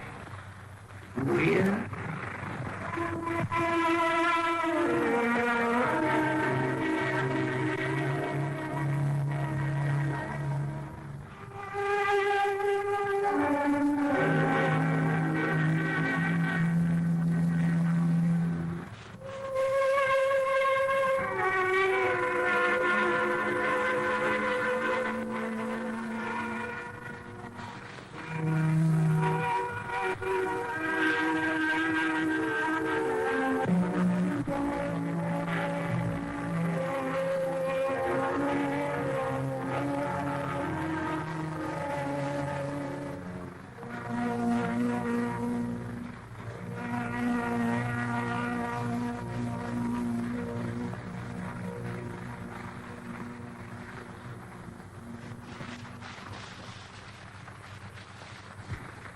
It was to this strange young man the master turned for the help he might have had from me. Did he think this poor mind of mine no longer worked? Did he think these aging arms too weak to drive just one more iron stake?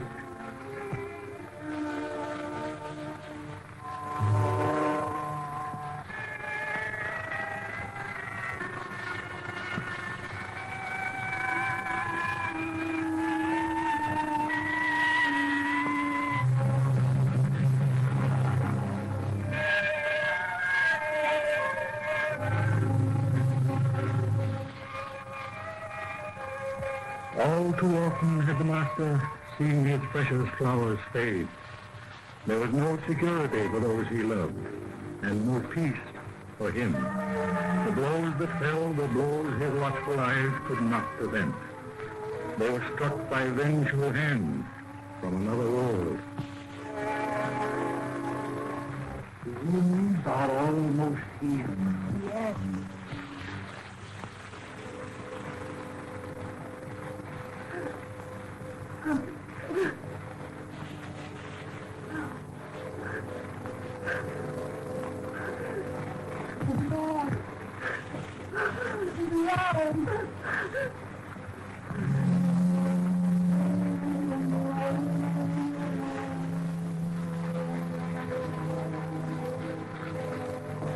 Don't go to sleep before the doctors come.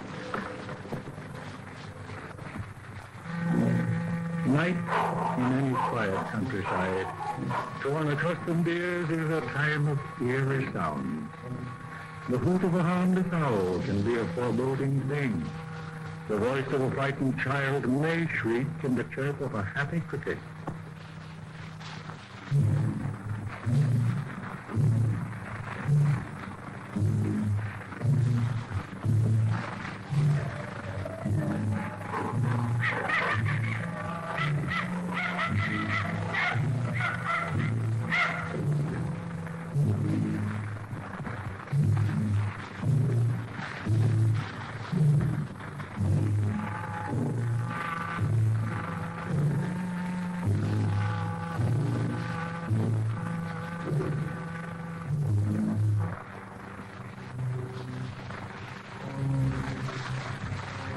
Beauty doesn't die from neglect.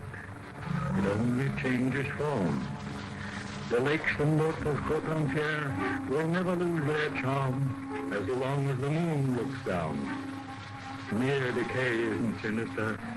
It was that deepening grave that night. Those furtive humans, so strangely busy in the midst of this decay, that drew young Alan closer to the horror, which all of us have felt for years.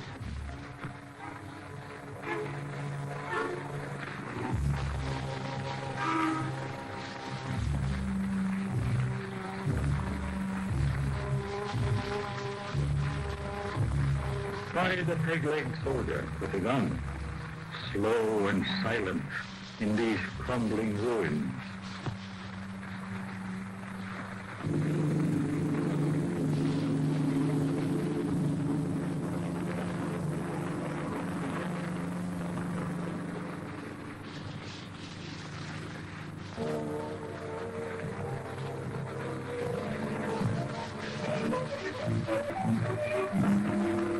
In dusty vaults below, the young man might have found the answer.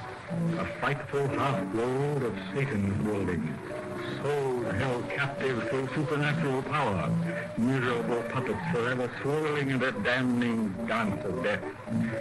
It was from this devil's playground that withering influence came, clutching engulfing hands that bent weak humans to their vicious, ghastly work.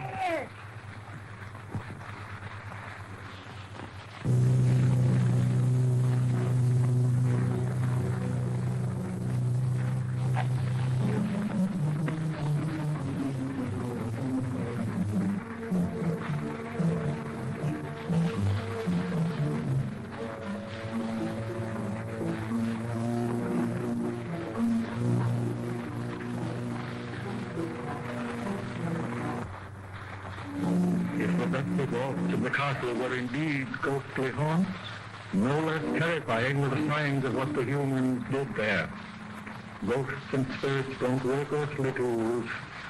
They don't build coffins, and strange indeed are those in another world so careful of the preservation of human flesh. Man's original sin was curiosity. The fruit of just one tree in the Garden of Eden was denied him. And that one tree was the tree of life. Here at Coton-Pierre, as everywhere since the days of unhappy Adam, disaster was the price of disobedient meddling with this same mystery of life. Black magic's evil incantations will never pierce the veil so tightly drawn between the living and the dead. This veil will always remain the bulwark of comforting human faith.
Have you heard? Yes, a child. A child? Yes, a child.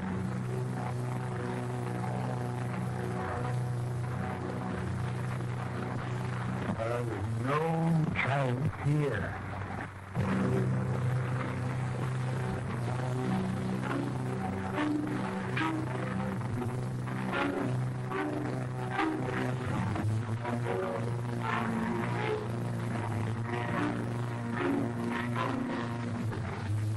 But there are dogs. There are no children here and no dogs. No. No. Good night. Good night.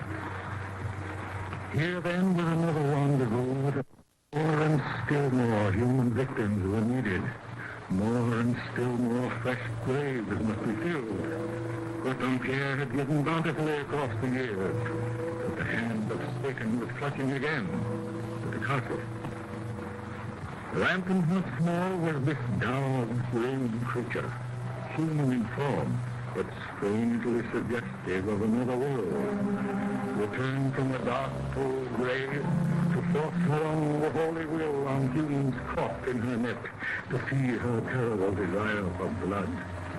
A somber queen of darkness who rules with a cruel step.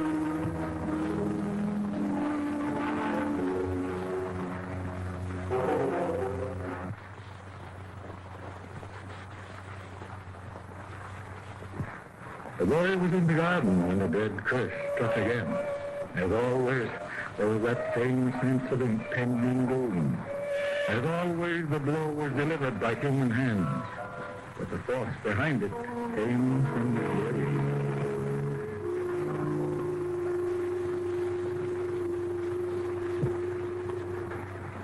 the dead. Hey,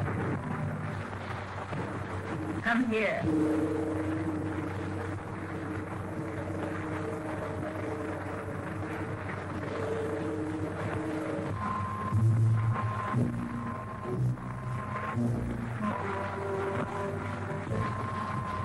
Obey.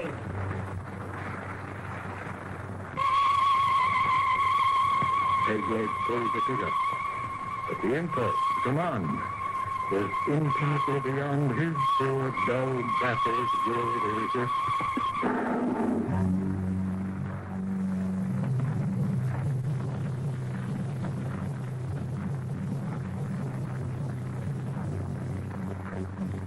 Open! Quick! Quick!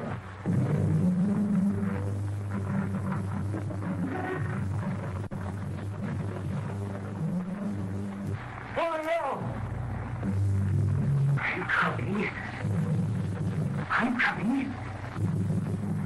Hold trouble. But still don't. Quick! They're killing him!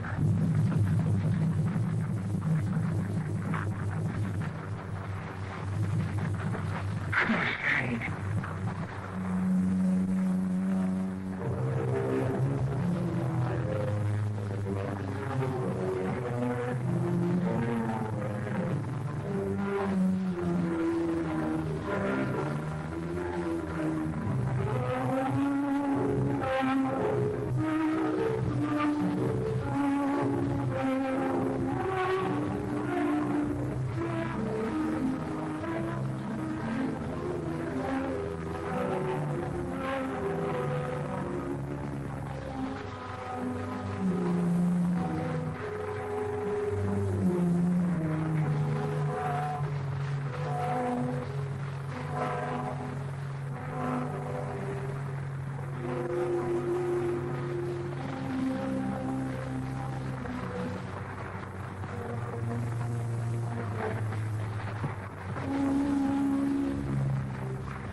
My poor master died on the floor of that musty room.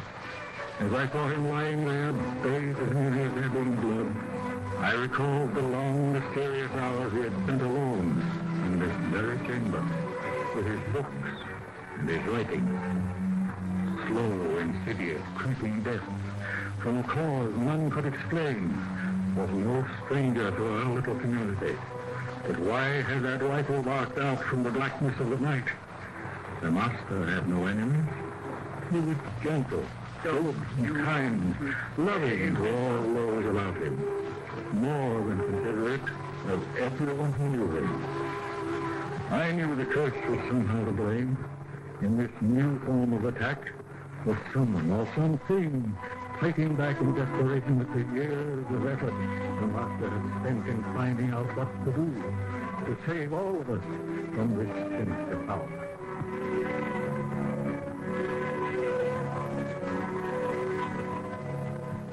It was a young man who sent for the police. It was good to have him there. Even I felt that through him our salvation had come. He was young and determined, from an outside world where there is no curse or decay. His ale clung to him, but he knew, as I did, that our help could not come from the law.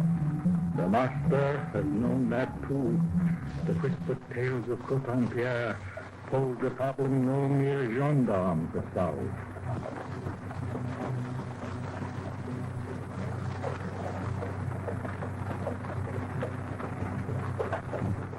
Where did he go?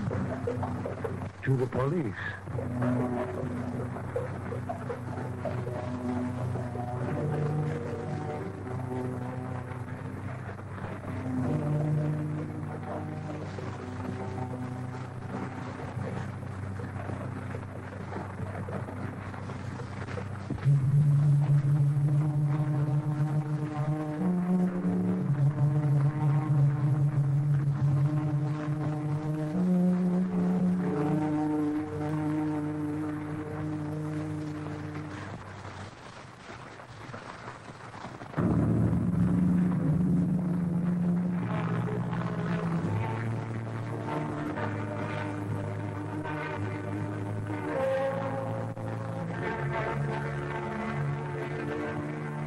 I knew the story the master had written in that journal, that bold, inanimate thing to which, weary, frightened, and alone, he had poured his heart for years. I, too, had felt the woe that overpowered him. I, too, had seen the curse at work throughout our pretty countryside. Slow, insidious, creeping death, but none could understand. Lerna was wasting away in the castle, was dear to me as to him. I, too, had warmed to her childish laughter. My heart, too, was breaking at her bitter, hopeless despair.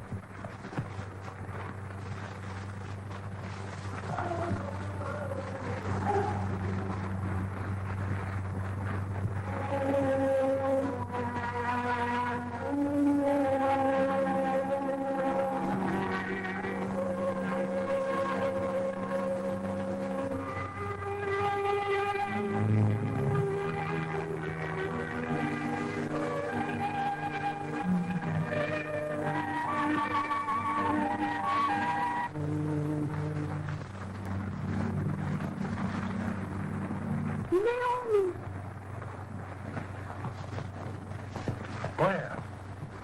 There, in the park. Surely the power that gripped my little mistress came from another world. A weird, uncanny power that sapped her strength through lingering weeks, then gave it back in a trice to make her answer an unearthly call that she alone could hear, and none of us could walk.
with us if you dare, into a twilight world of unspeakable horror. You must die. Everybody must die. Sample, if you dare, the deadly passion of the vampire lovers.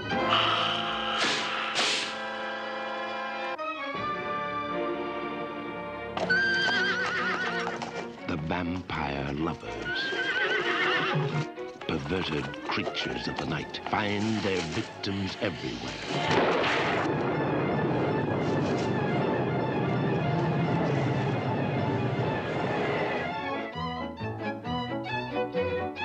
The unsuspecting merrymakers in glittering ballrooms with their young and tender throats. The sleeping beauties whose troubled dreams turn into real, terrifying nightmares. It was a cat! A huge cat! For God's sake, save her!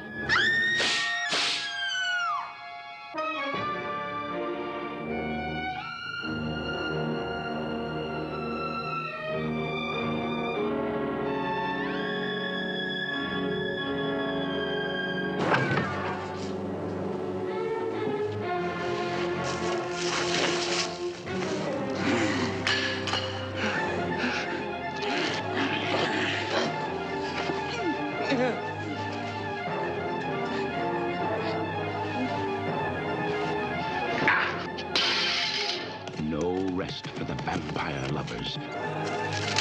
No escape till their evil hearts are stilled for all eternity. If one remains, yes, even one, there will be thousands more. Beware. Beware the cold caress, the kiss that kills. Beware the vampire lovers.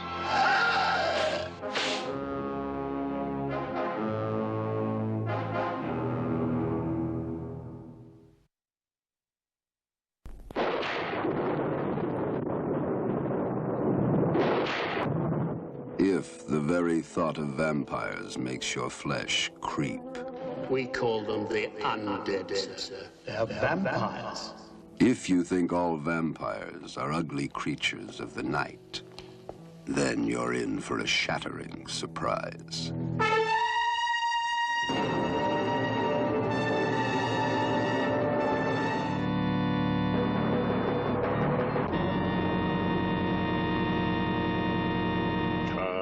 Now this fresh, warm blood into a body of thy making. Welcome to the most exclusive finishing school in Europe, where the quest for knowledge continues long into the night. You see, I have studied your magic. I know the black art, and I want only to know more and more. Here, the masters are quick to recognize an outstanding pupil. The portrait of Camilla Karnstein. Died 1710, 120 years ago. And you know who the portrait was of, Mircalla? It was you. Welcome to the finishing school, where they really do finish you.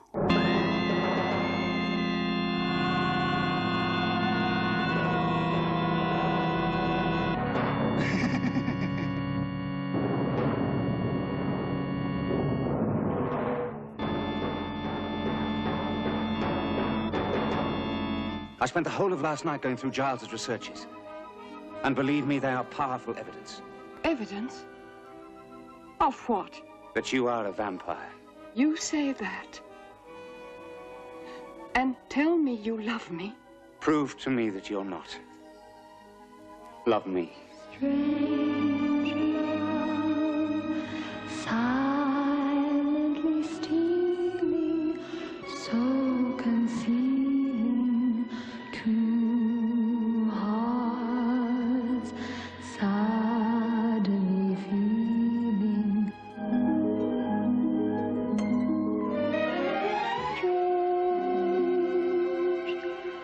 Strange. I only want to serve you. Please.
Those poor dear children. How could they know?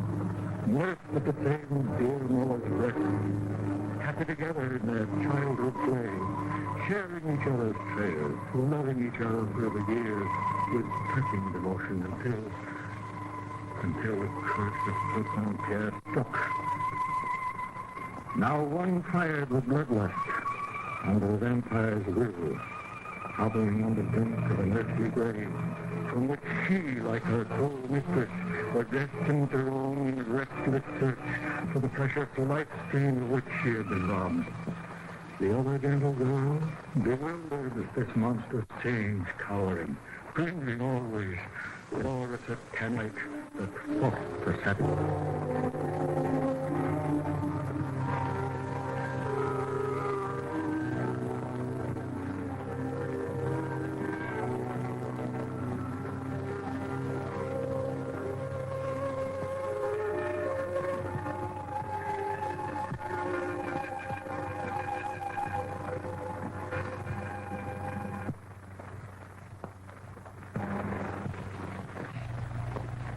Come on.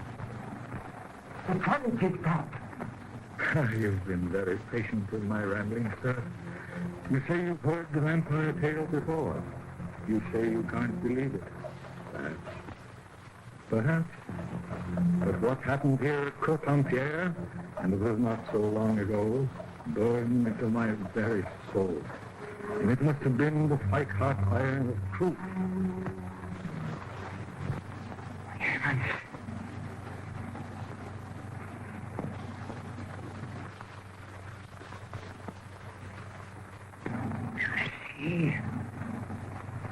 Blood. The servant we sent for the police came back, but I found him dead on his carriage seat. He, too, was my lifelong friend. Another bullet. Mr. It's hard to see fresh, warm, dripping human blood.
And below, those haunted vaults were busy. I didn't see it that night, but I could feel it.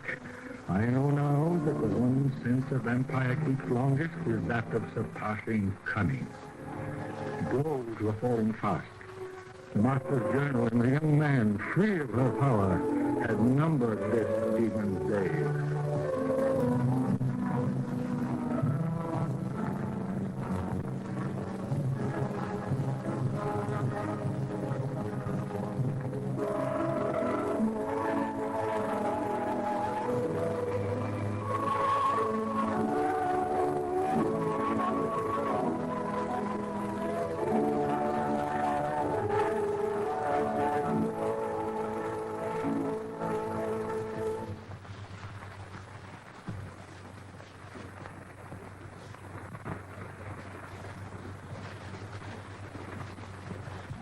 I'm afraid she plays sick.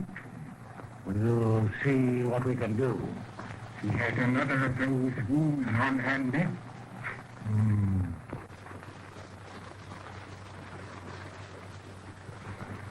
Good evening. Good evening. Come on.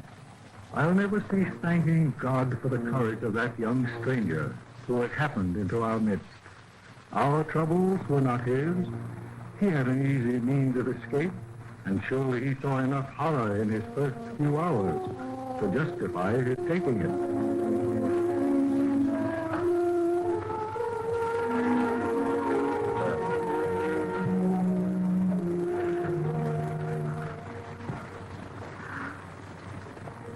It's not very bad. Halt. Wait.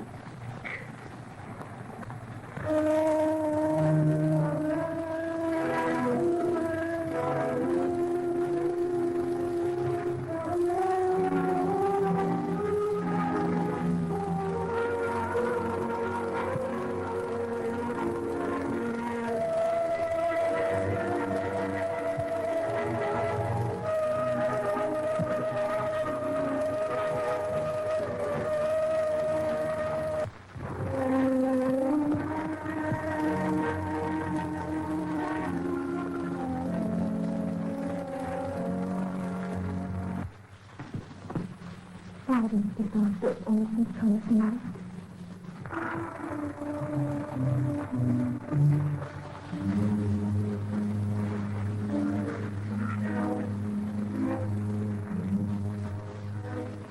Perhaps the evil that shone from our old doctor's every to fight back. More likely it was pity for Leonie, as he saw her there dying for lack of the precious blood the vampire had sucked from her veins. Can't she be saved? Perhaps. But she needs blood.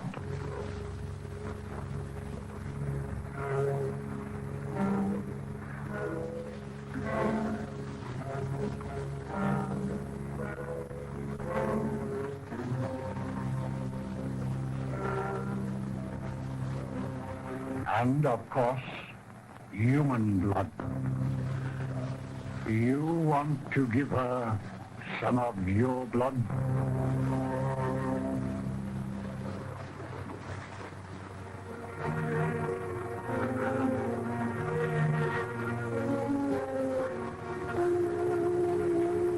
Come, young man. We must give her some of your blood.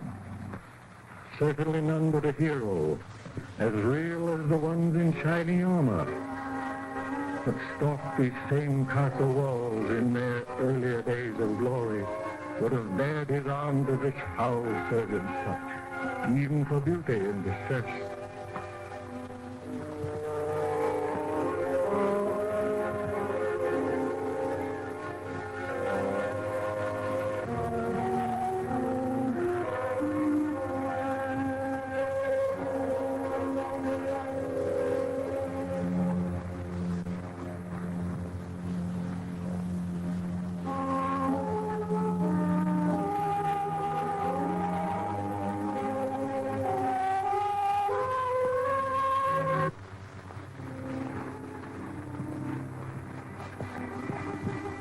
Sister, come over here.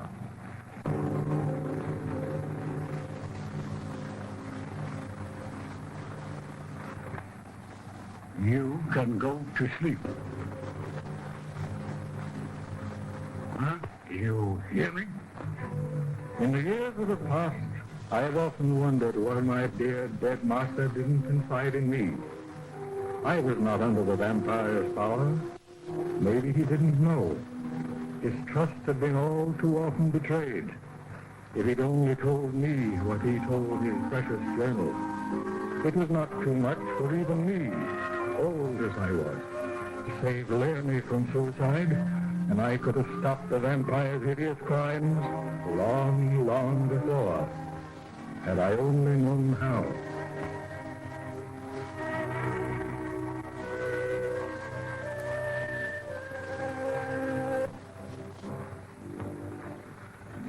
The young man told me afterwards of his hideous dream. It was not unlike the real-life happenings of his first night at the castle. There were coffins and ghastly trappings in both, but the coffin in the dream was for him, not for the once fresh young girl the evil Margaret Chopin had marked for her own. He saw, he told me, every detail of his passing into the great beyond. Every cruel machination of the vampire's crew at work.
The one more ghastly triumph won.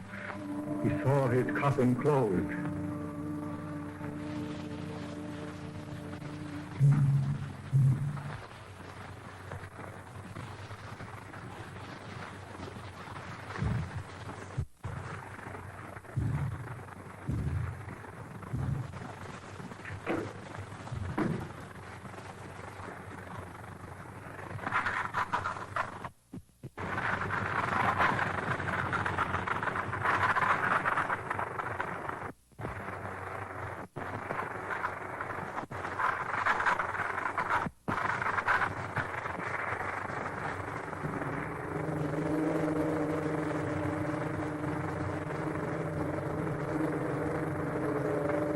Vampire, face to face, when she came to claim him as her victim.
long, frightful journey to the grave.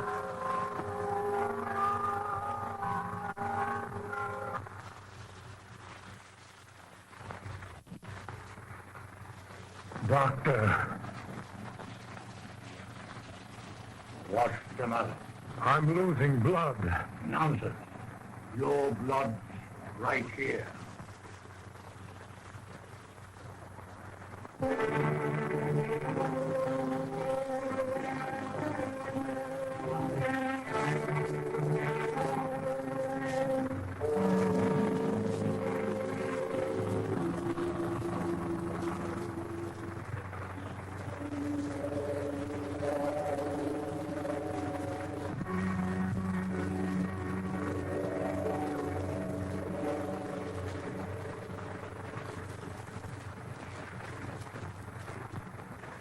They say there is constant conflict between the forces of good and evil. Man is not left to fight alone, as the Prince of Darkness threatens. It must have been a helpful voice from this same spirit world that told me, as I read the Master's journal, that another tragedy threatened, that there was no time to lose.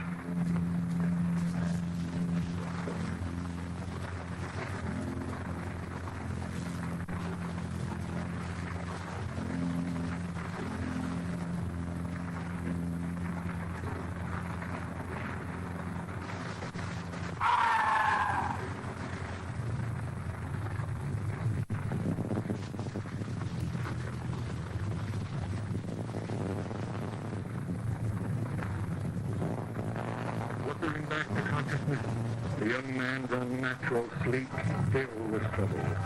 He too had seen the danger, the end of Leonard's earthly following, heard bullets in the bottle, the vampire's poison draught. Thank God, we were not too late. Come quick. Something terrible is happening. Come on, quick.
Ordinentia corporum et meritus sanctissime pastis.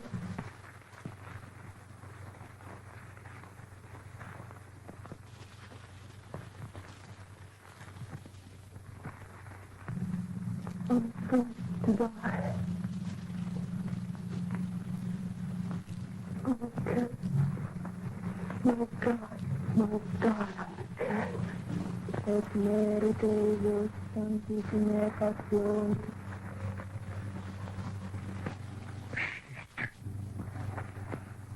Don't let her die. She must live till sunrise. Margaret Chopin never struck again. God had given me strength for one last service I could render to those I loved. For me, there was no terror in the vampire's reeking grave. God's will was done on those who had accepted her wicked dominion. They died with her, as they had lived through her. When cold steel pinned her heart to the sacred ground she had so long defiled. Peace came to Philadelphia. There must have been a vampire.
It's you! Open the door! Please! Don't you hear? Please!